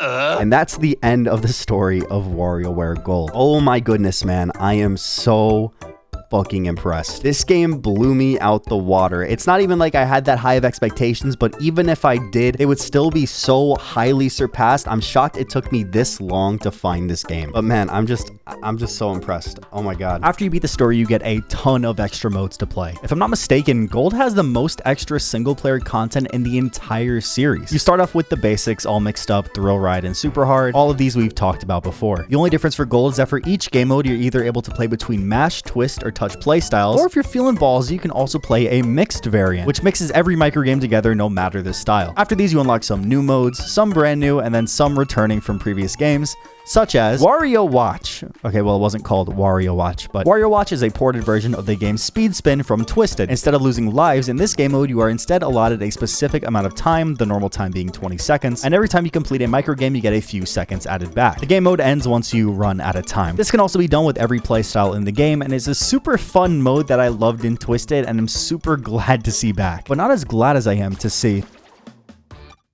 Oh, no way! RGT! RGT here. Sneaky Gamer is a gamer from Game & Wario. You have to win microgames on the bottom screen while watching out on the top screen for 5 volt. My biggest gripe with this one in Game & Wario was that the microgame selection was minuscule. But with Gold having over 300 microgames, you will probably never get bored of this one. Outside of Patchwork, Gamer was one of my favorite games in that collection, and I think people think I'm really stupid for putting Patchwork above it. But seeing it come back with the addition of having every single microgame from this game is the perfect mix. This is truly the best game mode to bring back, and I'm so glad they did. Even if there's no tingle. Tingle, tingle! Wario Interrupts is an elongated version of the final level in the story with some nice new changes added. The goal is to beat as many microgames as you can. Duh. But during that, Wario will interrupt by impeding your gameplay in different ways. This could be from flipping the screen upside down, to blocking it with a glass of wine, to blocking the screen with balloons. Each way Wario tries to discourage you is unique and a fun little challenge. In the bottom right, a meter fills up, and when it's fully filled, Lulu negates any effect that's on your screen at the current time. This one is fun, sure, but I don't find it as replayable as the other modes. I find Wario interrupting me as a whole to be more annoying than a fair challenge, and there comes points where you use Lulu, then Wario just comes back in one microgame to fuck you over. I can see why people enjoy this one, but I honestly can live without it. Up next is Cruise Controls. Cruise Controls is without a doubt the simplest new game here. You're Dribble and Spits driving downtown, and you need to play 15 microgames. The goal is to beat the 15 microgames in the shortest time possible, but here's the catch. If you tilt the 3DS down or up, the speed of the microgames will either increase or decrease accordingly. This puts the difficulty on the microgames in your hands, as you can either make them super slow to beat them easily, super fast to beat them quickly, or keep it normal to make it more possible. If you lose a microgame, you get a 10-second penalty, and when you beat all 15, the game ends. I like this one. It's a good one to play every now and then, but I don't really find it super replayable. I feel like once you get one good time, it's really hard to try and challenge it. And since the speed of the microgames is up to me, I'd be hard-pressed to try and change anything up every time I play it. And next up is split screen. This one is a very basic concept that works insanely well. Basically, both screens are used for microgames, and once you complete one microgame, you're given barely any time to play the next one. It's just a non-stop barrage of microgames from screen to screen, and I love it. This one either has you play in mashed or mixed styles, which makes sense because the top screen isn't a touch screen. And oh my god, dude, I fucking love this one. I think the pacing is perfect, and the amount of stuff happening on my screen at all times is so stimulating to my stupid little monkey brain. It is insanely addicting. The only problem I had were with the recurring microgames that would show up, like the man trampoline one, where it would be so fast that it would be nearly impossible to react to the ball coming, which kind of sucks because it's pretty much instantly losing a life when that one comes on. But that's just a little price to pay for one of the most fun game modes in the entire series. And the final game we get is Battle Time. This is a local multiplayer game that I didn't have access to. So from what I see, it looks like just a 1v1 with microgames akin to Survival Fever in Mega Party games. I'm sure it's fun, but again, I didn't play it, so. Even so, I think these extra modes are amazing. Even ones I've criticized, I can't say I dislike. In fact, now that I finished it, I can't say I've disliked any aspect of this game. If I did have to rate them from worst to best, though, it would be Battle Time, because I don't know what it's like. Wario Interrupts, Cruise Control, Thrilling, All Mixed Up, Super Hard, Wario Timer, RGT 2.0, and Split Screen. Needless to say, I was thoroughly surprised with how amazing this game was. The implementation of every feature from Mega Microgames, Twisted, and Touched was seamless and worked super well. Now, with the fact that there are over 300 microgames, most to all being super intuitive and fun, made this game a blast. Sure, not all the microgames are original to this game, hell, most aren't, but the ones that aren't are revamped with new graphics, a new win condition maybe, and a better contextual mantra that's barely been achieved in this series. You can really tell a lot of love was put into this game, and it shows volumes with how rich, expressive, and just pure fun it is. I would genuinely play Gold over any of the other preceding titles it celebrated, because unlike those games where each one has a central gimmick, this one always keeps you on your toes, switching from gimmick to gimmick nearly every single microgame. Gold is so good that it lowers my impressions on nearly every single WarioWare game before it, because it has a better story than Mega Microgames, it has better graphics than Twisted, and it's not boring like Touched was. Gold is without a doubt the closest to perfect a WarioWare game could ever be. And the only reason why I don't love it as much as some other games here is just because I may like the gimmicks more. This game is a masterpiece, and I recommend anyone with a 3DS or a means to get a 3DS to get this game. It's pretty much a better replacement to 3 entire games that were already mostly great. Honestly, this game wowed me, and it's heightened my view of the WarioWare series tenfold. Get WarioWare Gold, man. This game gets a fucking A star. Oh my god.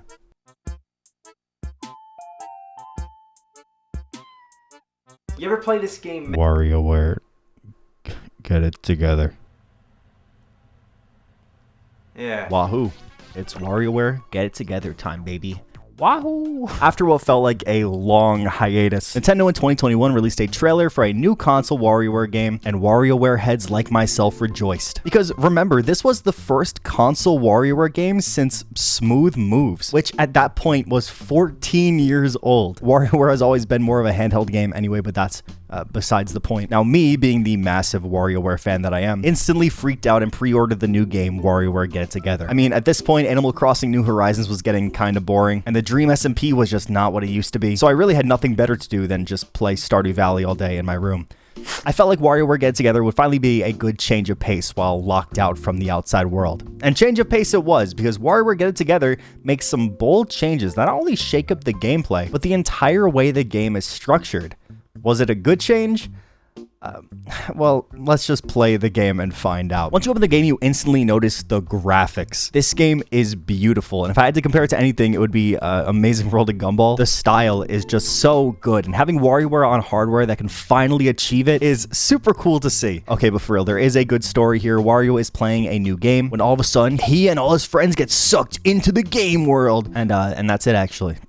WarioWare, get it together. Now, when I was recording this game, I actually just ended up using my save file that I already had for a big reason that I'm going to get into in a little bit, but I just want to point out how this kind of changes the gimmick of this game, because the gimmick of Get It Together is that every single character is playable in the microgames. Now, I know what you're thinking, doesn't every character already have levels? But no, this isn't the character having the title of the game or being part of the intermissions. This is you having the character playing and influencing the game. And to make it even more different, every character has their own style of playing. But to start off, we can only play as Wario with his intro games. Wario is the basic middle ground character. He can fly around with a jetpack and move around anywhere he wants, and if you press A, he can also ram into stuff. After a couple microgames, we run to Young Cricket, who's the first new character we get, and Young Cricket plays more like a 2D platformer where he can't float around and instead has to run and jump around to complete microgames. And we also meet 18V, and his gimmick is that he can't move, and he can only shoot projectiles while sitting in the same spot. They also introduced these rings here to try and make every microgame possible for every character, because if you can't tell, not being able to move is not good. So for characters like 18V, you do get rings to hook onto and connect to. After beating Wario's stage, the next one is Mona's. Mona can't stop moving on her scooter and is also able to throw around a boomerang that can change directions quicker. Mona's games are called That's Life, which are realistic type games, and to give this game credit, with these graphics, these levels look super nice. After Mona, we get a choice between Dribble and Spitz, Dr. Krygor, and 9V. The way Dribble and Spitz works is that each person is their own individual character. Both have little projectile guns, and Dribble can only shoot to the right while Spitz can only shoot to the left. Up next is Dr. Krygor, and Dr. Krygor can't move unless you hold the A button and have him swim around. He controls a little bit like Wario, a little bit like a tank. We have to spin him around while it looks like he's swimming and moving. After Dr. Krygor, it's 9V, who can't stop moving with his skateboard and shoots his yo-yo up in the air, and he controls the microgames by hopefully hitting it with the yo-yo. After these three, there's a remix section, and this is the point where I realize that this game is just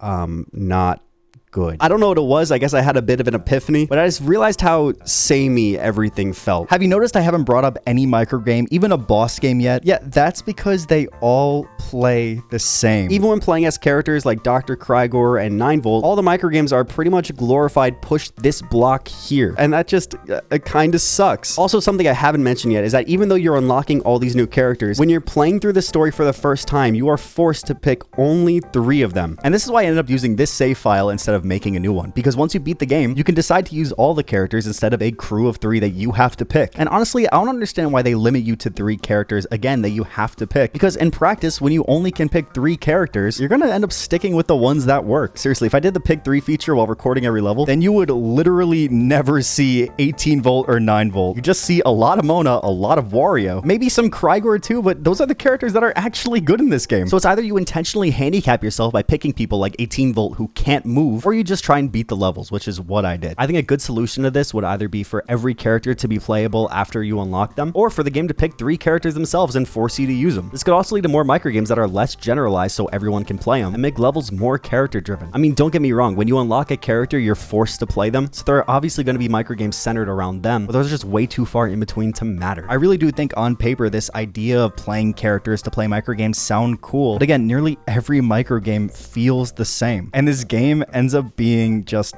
boring. I don't want to bore you guys though, so let me just skim through the rest of this and talk about the little gimmicks the characters have. In the remix section, we're still here by the way, we get access to Mike. Mike can float around just like Wario, but he shoots notes upward instead of slams sideways. He's kind of like a mix between Wario and 9V, but like the good parts of 9V, but I don't really think Mike's that good. Next up is Cat and Anna, and their gimmick is that they don't stop jumping. They also have the Dribble and Spitz mechanic where Cat can only throw to the right and Anna can only throw to the left. After Cat and Anna, there's Jimmy T. Jimmy T can't move unless you press the A button to attack, and he does a little quick dash at any direction you point at. This is what I'm saying when everything kind of feels the same, because in this game, Jimmy T is just a worse mix of Wario and Mona. Okay, Orbulon's next. Orbulon flies around a spaceship, and he uses a UFO beam to pick up anything under him. Again, he's just a worse Wario. Okay, Ashley's next. I really just, oh my god, I want to get this game over with. Ashley also flies around in any direction you want, but can also shoot at whatever direction she's facing, which instantly invalidates half the cast, because Ashley is just a straight upgrade to Wario, Mona, Jimmy T, and fucking Dr. Krygor. It's better than everybody. I'll also bring up the boss game just so you guys get an idea of what this is. You have to squeeze grapes and put them in the jars, and to do that, you move your character to squeeze the grapes. I'm not exaggerating when I say this is literally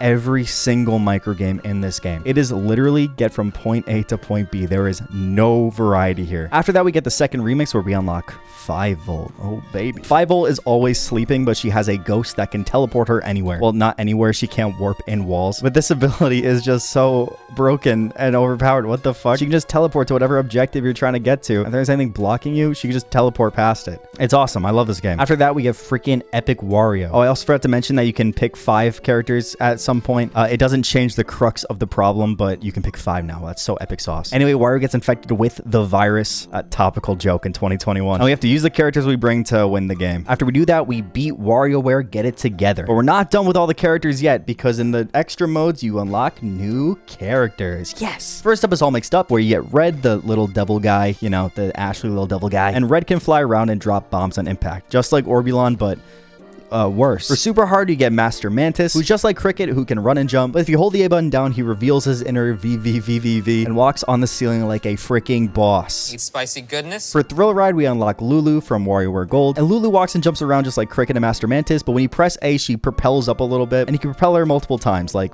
fucking Kirby. I don't know. Like a... Almost done with this shit. The next game is Penny's Mix. Penny allows you to aim a water blaster, and when you hold A, she will go in the opposite direction of the water blaster. I don't know why you'd ever use this character. It's just inverted controls and having to hold A down. But you know, you do you, man. And then after that, you have pretty much the full cast, and you have to show down with this boss. You fight this boss by destroying its eyes, and you have to use each character's individual gimmick to get to the eye. I won't lie, out of all the game modes in this game, this one was actually pretty fun. It's engaging, and it's different for every single character, which is pretty cool. And after that, we unlock Pyoro. The way Pyoro plays is he walks around, his tongue goes in a diagonal pattern, and you can influence stuff by hitting with the diagonal thing. If you ever played Pyoro before, he plays the exact same way. That is WarioWare Get It Together, and honestly, I really did not like this game. I found it to be samey, I found it to be old, I found it to be boring. Did I even mention that you can play this entire single player with a friend? Because you can. I don't know why you'd want to. Once you beat the game, you get access to a bunch of extra modes again, and I'm just gonna go over it pretty quick because, man, I'm getting fucking burned out. Gotta Bounce is a 1 to 4 player game where you bounce a ball in the air without it touching the ground. Kind of like the game you played as a kid with the balloon, and if the balloon touches the ground, you die. Yeah, we'll just take that and put it into WarioWare Get It Together. Okay, moving on. Daily Grind is the 2D platformer that Get Together so desperately want it to be. I do have to give this game some credit. It is pretty enjoyable and not headache-inducing like the main game. But with this being a side mode, there's barely any actual content here. And Friendless Battle is a mode where you fight other ghosts of characters until you run out of health. This reminds me the most of a thing like Multi-Man Smash from Smash Bros, but with the Get It Together characters. Now, I never found Multi-Man Melee that fun to begin with, but with this control style, oh boy. There's also some multiplayer game modes, but man, it's really just... I-5 is a competitive version of Gotta Bounce. Now, instead of you trying to keep the ball up, you want to have the ball land on the opponent's side, volleyball style. Duelius Maximus is just a microgame duel where you both play microgames until one person loses 4 lives. This is what I'm pretty sure Battle Time was for Gold, but it's on Get It Together now. Woo! Rising Star is another microgame duel, this one just being 2 players per 1 microgame. And the person who does the most to complete the microgame gets a star. The goal here is to do more to beat the microgame over the other person, and the person who gets 5 stars wins. Woo! Up next is... Oh, dude, are you fucking kidding me? Balloon Bang is a derivative version of the 1A Mega Party games. You know, the fun game, but now you have to influence the balloon by pushing these levers as the characters. I can't believe they brought back Balloon Bang like this. First, it was the neutered one in Smooth Moves, and now it's just this dumb character gimmick that's way more clunky than just pressing the A button, dude. Fuck, that's actually so dumb. I'm actually bothered. Sly Angle has people playing long microgames and then place flags to plot their points. Kind of like Milky Way Delirium, but nothing like it. Pucker Up has 2 people playing a puck-based game trying to score a goal. Whoever scores has to play a microgame, and if they win the microgame, they get a star. Get 5 stars and you win. To be fair, this one is definitely the most fun one, as a person who loses can still fuck around with your gameplay while you play, and the puck mechanic is a neat spin on things, but overall... Nah. And then there's Frenemy Frenzy. This game, everyone fights as their characters and their play style until one wins. This game and Friendless Battle makes me kind of think that the entire game was developed for this idea. Like, you know what would twist up WarioWare and make it really fun?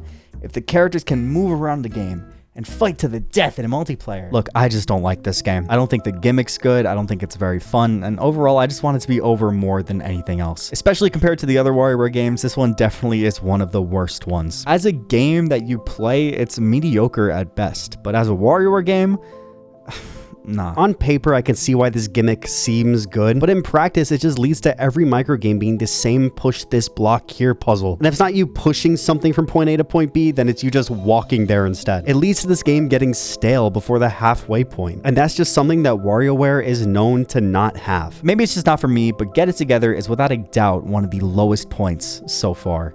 And there's only one game left.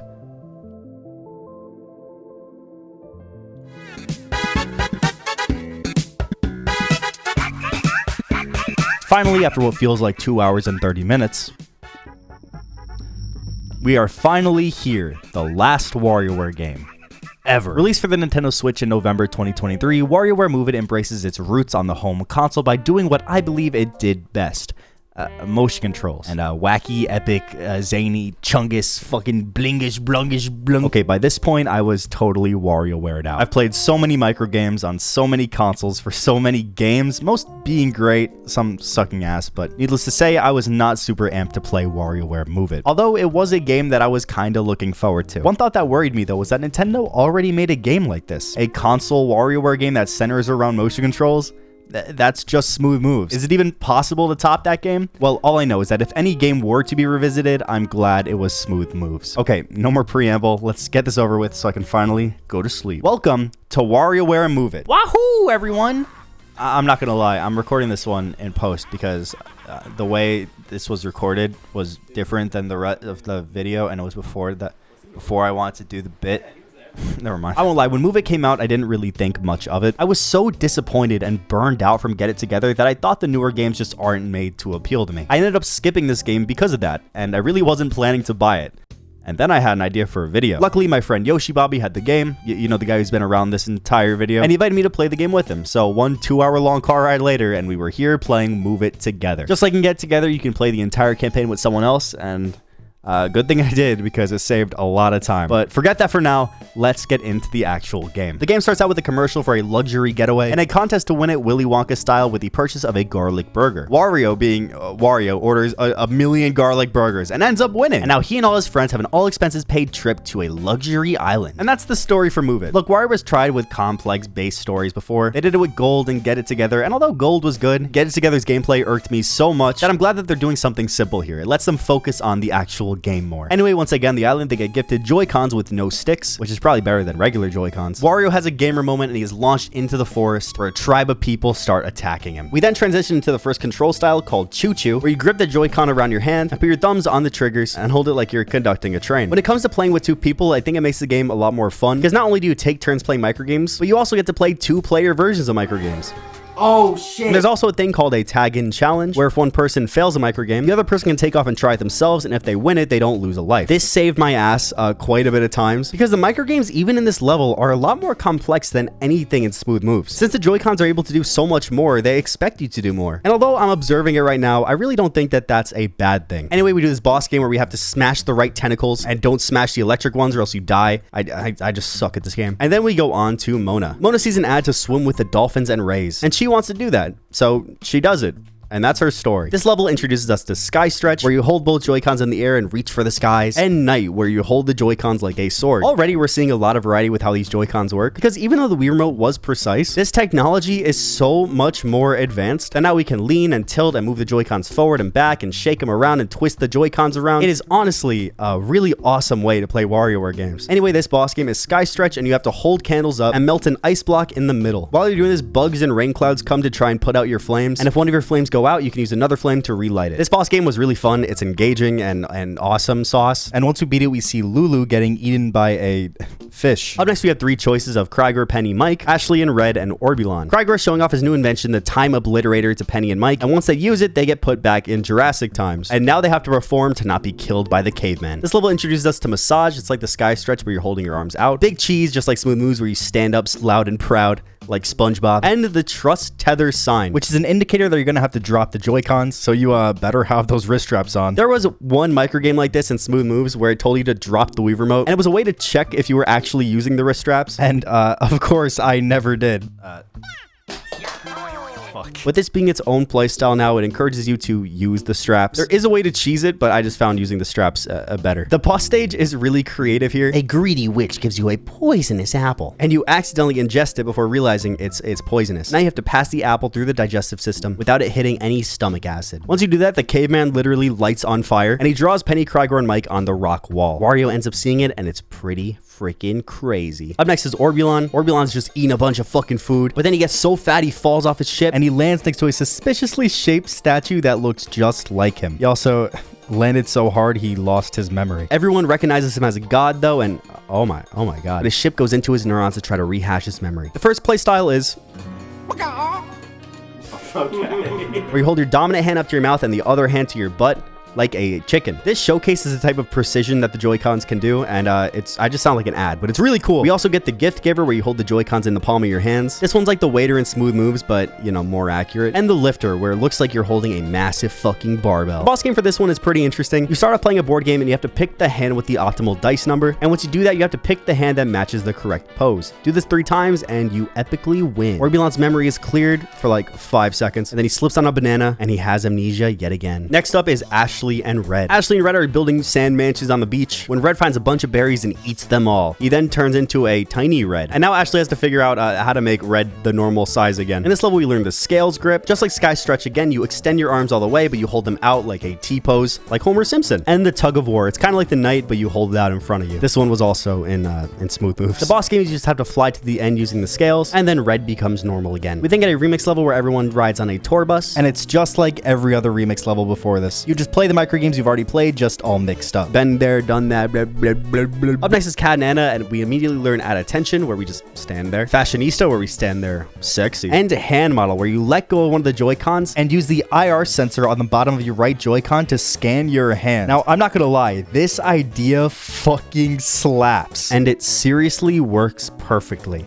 Wow. Anyway, for the boss game, you just have to pick the right uniforms for the players. And once you do that, oh my god, you become the favorite in the locker room, that's for sure. Up next is Jimmy T with Surf and Surprise, where Jimmy wants to surf, and then there's a surprise. And now Jimmy's riding a freaking shark. Oh my god, a shark! Whoa! This board, bang! In this level, we learn the Archer, the Pounce, which is similar to the Discard in Smooth Moves, and Love Struck, where you hold the Joy-Cons up to your freaking face. One thing that this game has done a lot better than Smooth Moves is encourage you to stand up and actually move around. In Smooth Moves, you can kind of just cheese everything by sitting around and pointing the Wii remote at the screen. But for this one, every single demonstration model and every single microgame really encourages you to move around and get up and actually play. Anyway, the boss game involves you flipping burgers like sponge, and you have to cook them on the conveyor belt and flip them when they're at the right temperature doneness. Next up is Cricket and Master Mantis, and they're doing things, but now it's winter time. We learned the squat here. Again, you have to stand up for this. And the crocodile, aka Daddy Shark. I want to point out that every single level, the microgames seem to top themselves. They're getting more and more complex, and with that, more and more fun. Okay, next up is Dribble and Spits and Making Waves. Dribble and Spits are making waves. They're just floating around their car floaty when they accidentally float into a race, and their car floaty becomes a car super boat. This level introduces you to the button indicator, where now, including all the play styles from before, you also have to keep this button sign into account, because if you have it, you're gonna have to press a button. It works well, and it adds a lot more possibilities for microgames that weren't available before. Like this iPhone game, Wow, iPhone. Or like the boss game where you have to be in the massage style, and you have to point at the boss with plungers and shoot him down. Okay, I promise we are almost at the end of the story, because we're at Family Volt. 9 volt, 18 volt, 5 volt, and 13 amp are just walking around doing their own thing when they see a store. But this store looks evil. Everybody goes in one at a time except for 9 volt. but while he's looking for all his friends and his mom, he goes into the store to investigate. And when we get in there, oh no, it's scary. And now we have to play epic fucking Nintendo games. These Nintendo games are some of the best yet. They look great, they play great, they're really goddamn fun. And unlike Gold, which is really surprising to me, most to all of them are totally original. But yeah, the boss game is you have to slide down the Super freaking Mario slide. And once you do that, you get through the evil doors, which reveals the greatest gaming room of all freaking time. Up next is Remix 2. Remix 2, my throat hurts. And finally, it's time for the final boss, Mount Wario. Wario has been exploring the island the entire time, looking for its treasure. He goes into the volcano and he sees all the gold. But once he takes one gold statue, the volcano erupts into Wario's face. And now the Elder tells you the lore of the evil volcano and how to lift the curse. They must all dance. Of course, Jimmy T gets excited, and now we have to dance to win. This is when the game goes all out. It doesn't hold any punches. It makes the microgames really difficult. And of course, they all have Wario's face plastered on them. Like, of course. In between microgames, sometimes the volcano erupts, and you have to dance to defeat. It's just you shaking the Joy-Cons around really fast, but it's a cool little intermission. Anyways, in homage to Smooth Moves, the boss game is the epic dancing game from that one. And honestly speaking, it's just a really cool way to pay respect to a game that really revolutionized the series. But after we epically What? Oh, I'm sorry.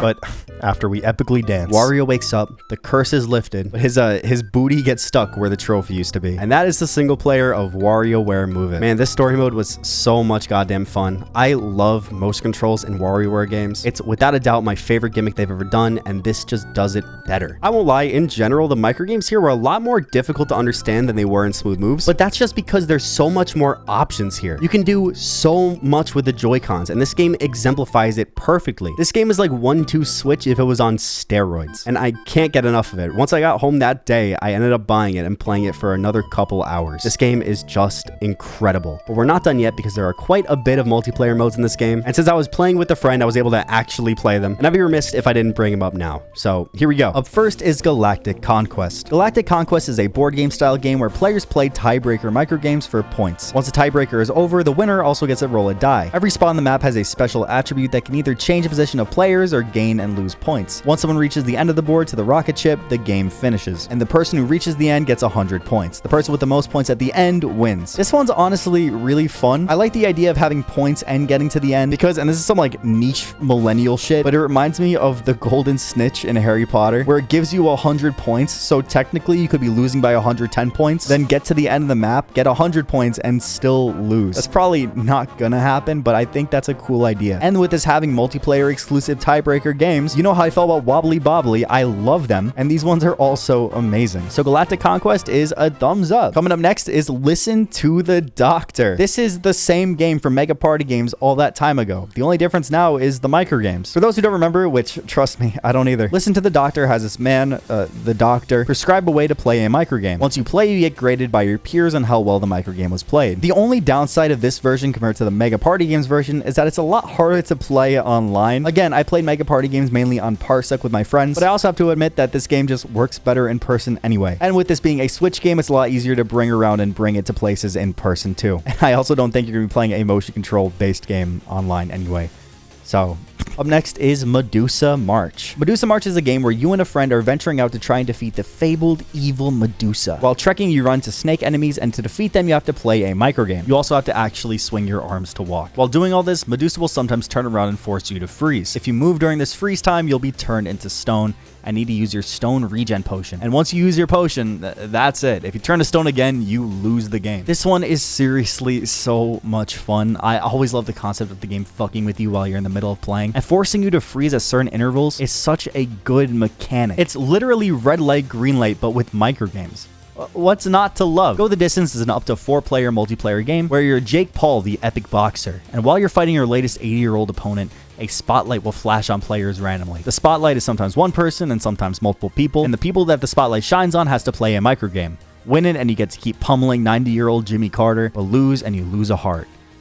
It's every day, bro. If this sounds familiar, it's because it's pretty much exactly the same as Survival Fever from Mega Party Games. Now, normally I'd probably criticize this game for being unoriginal and stealing from its previous titles, but Mega Party Games is without question my favorite multiplayer WarioWare game.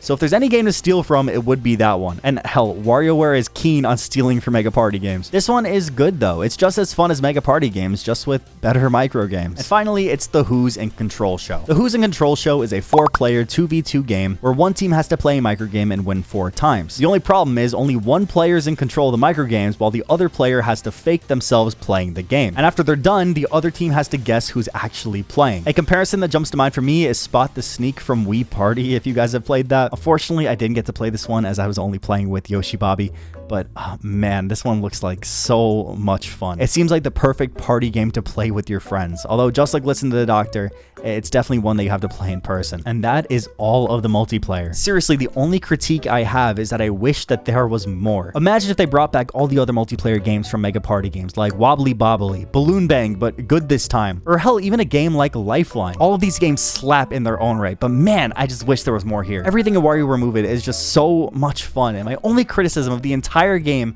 is that I just want more. Honestly, part of me was worried that even if this game was as good as Smooth Moves, hell, even if it was better, I still wouldn't enjoy it as much as the former. Just because of the fact that I played Smooth Moves in elementary school, and now I'm a grown-up who has grown-up things to do. And I was really gonna have one of those why gaming isn't fun anymore moments.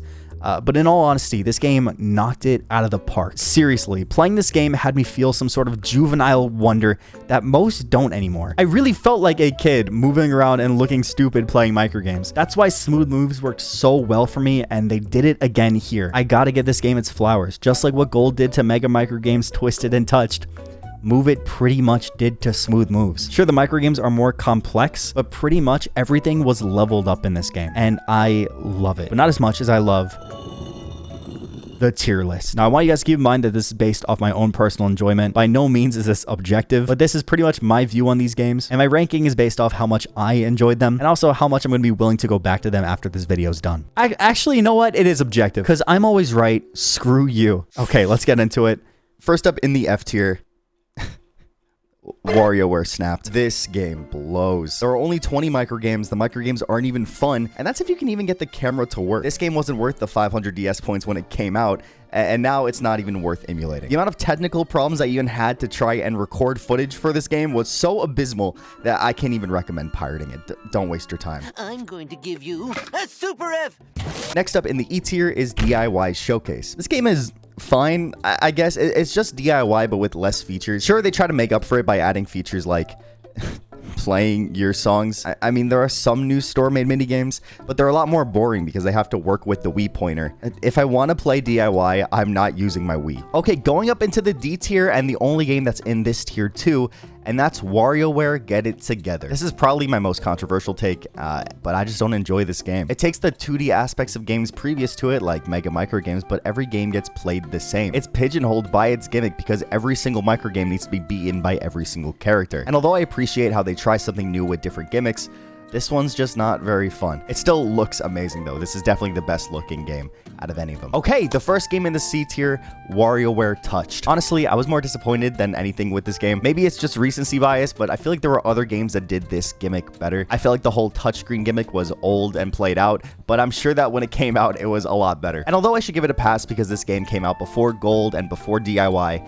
I don't care. Next up in the C tier is Game & Wario. This one has been the most volatile one in the rankings, as every time I've come back to it, I felt different. On one hand, half the games are so boring that I can't be bothered to finish them, even for footage. But on the other hand, the good games are so fun and replayable that I can see myself spending hours playing these by myself while I watch How I Met Your Mother on my phone. On certain days, I seriously think that this game beats out Nintendo Land with its single player. But since in a full ranking, I can't just ignore the bad games, and I really can't stand playing them, I think right in the middle is perfect. Oh, also the multiplayer is boring. To cap out the C tier, it's Mega Microgames. This is the first one to contradict what I just said about not caring about how a game's old. I am giving this one a bit of slack, but that's because this one's actually fun. Sure, it's one note, it's short, it's so retro, but for being a first time, the microgames that are made are really good, and they still feel super creative even to this day. This game seriously holds up super well, and if you have a 3DS or Game Boy Advance, I guess, I would actually recommend getting it. It's really good. Going up to the B tier with our first game, WarioWare Twisted. This one is fun, man. The tilting gyroscope gimmick was a lot more unique and fun than I expected it to be, and that feeling of being able to have that fun WarioWare experience with the gimmick enhancing it is why I love playing WarioWare so much. The only reason why it's not higher is because it's really hard to, actually get access to. And if you actually had the means to get it, I think you could just get Gold instead. If it was any more accessible to get or play, it would easily be an A tier, but this is how it is. It's stuck in B tier. sorry, not sorry. Finishing out the B tier is Mega Party Games. I love this one so much. This could be my own personal bias talking, but I feel like this is the best multiplayer WarioWare game to play. Being able to play it with up to 4 people, playing the same microgames with different rule sets is just awesome. And since this is one of the only WarioWare games that requires just the controller, you can play this one online so easily with your own legal cartridge, of course. It's to the point that whenever I mention WarioWare with my friends, we all know we're talking about this game. That and the fact that it included the entire single player of Mega Microgames makes this just a better version of that game. No, you can't play Mega Party Games on the go, but I think that the couch co-op or hell online co-op aspect of this game makes up for that tenfold. Or you could just buy a Steam Deck. What are you, a fucking brokey? Like, if you're a broke boy, just say so. Up in the A tier, and the only game actually in the A tier is WarioWare Gold. I actually wanted to put this one up in the S tier because I've played this one so goddamn much since starting this video. It was so good. It genuinely surprised me. I was not expecting a game to be this fun, portable, and replayable from a 3DS game that seemed to get thrown to the wayside. This game has everything. A huge story, multiple different play styles, different game modes. It even has RGT! RGT here. It's got everything, man. Gold is truly a love letter to the WarioWare franchise, and it shows. There's a mountain of collectibles, tons of microgames, and so many ways to play. It's actually so sad I put this in A tier. I think that this one is just the perfect mix of Mega Microgames, Twisted, and Touched, that you don't even need to play those games. Just get this one. It's better in every way. Even though the voice acting is, the voice acting, I still think that this game is amazing and worthy of a million purchases.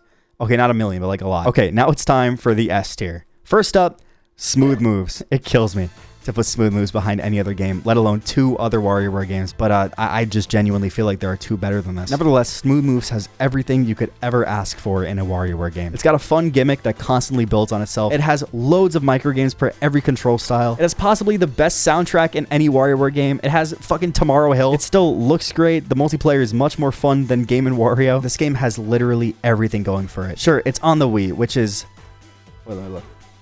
Oh my god, but that just doesn't matter. If you have a Wii, then get this game and play it. It is so worth it that even 18 years later, I still come back to this game nearly annually. And yeah, the motion controls aren't perfect. The discard was kind of a pain in the dick, but I don't care. This game is just amazing. But not as amazing as WarioWare DIY. Look, I can't help myself, okay? This game may not be the best looking and may not have the best stock microgames.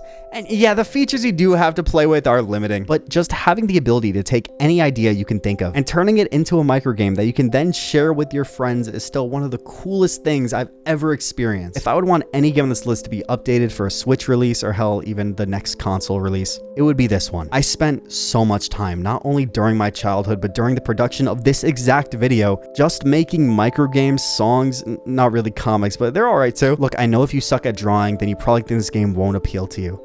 But I suck at drawing, and yet this is still one of my favorite games I've ever played. I know, it's just a silly little DS game with a stupid gimmick, but genuinely, this game is so much goddamn fun. I'm going off script here. I can't even imagine how limited my creativity would be if it wasn't for DIY. This game changed my life for sure, and it taught me so many lessons about creativity, about working around your limitations, and about engineering solutions to problems that you didn't even realize existed yet. This game deserves its S tier. Fuck you if you disagree. But it's not the top of S tier, because the top of S tier is WarioWare Move It. Look, I'll be real. I was expecting to put this game in the B tier and give my Zoomer brain take of saying something like, yeah, this game is good and all, but perhaps the Wii game is actually better. Wholesome Keanu Chungus gaming is not fun anymore. But after playing this game, I just can't bring myself to agree with that. Move It is just like Smooth Moves, but the graphics are better, the motion controls are better, it has cooler gimmicks like the IR camera, it's more responsive, it's portable, the multiplayer is better, hell, you can play the entire campaign with a friend. Literally anything you can think of in Smooth Moves is enhanced in this game. Look, I wouldn't recommend playing this game on a car or anything, but like, you know, Move It isn't just my favorite WarioWare game, but outside of Balatro or Majora's Mask, it's probably the best game I've played all year. When I played Move It for the first time, I experienced this feeling of childlike enjoyment that games like both DIY and Smooth Moves gave me, which I just passed up as nostalgia, but it wasn't. Move It is just that good. It has, in my opinion, the best gimmick for a WarioWare game. The Joy-Cons just move better than the Wii remotes do. It's WarioWare, but revamped and done better than ever. I expect my paycheck in the mail. And with that, here's the final tier list. If you don't like it, then you can leave a dislike, because I'm not going to see it. Fellas, if you enjoyed this video, please smash that like button and subscribe. Honestly, subscribing is really the only way I can tell if I'm doing a good job or not. And you made this far, you might as well do it. Kind of known for not posting that much, so subscribing is a good way to keep up. Maybe one day if my sub number is big enough, I'll post more than twice a year. All right, thank you guys for watching. Shout out to my patrons who have decided to say this, and I just said that they could do it. Okay, later guys.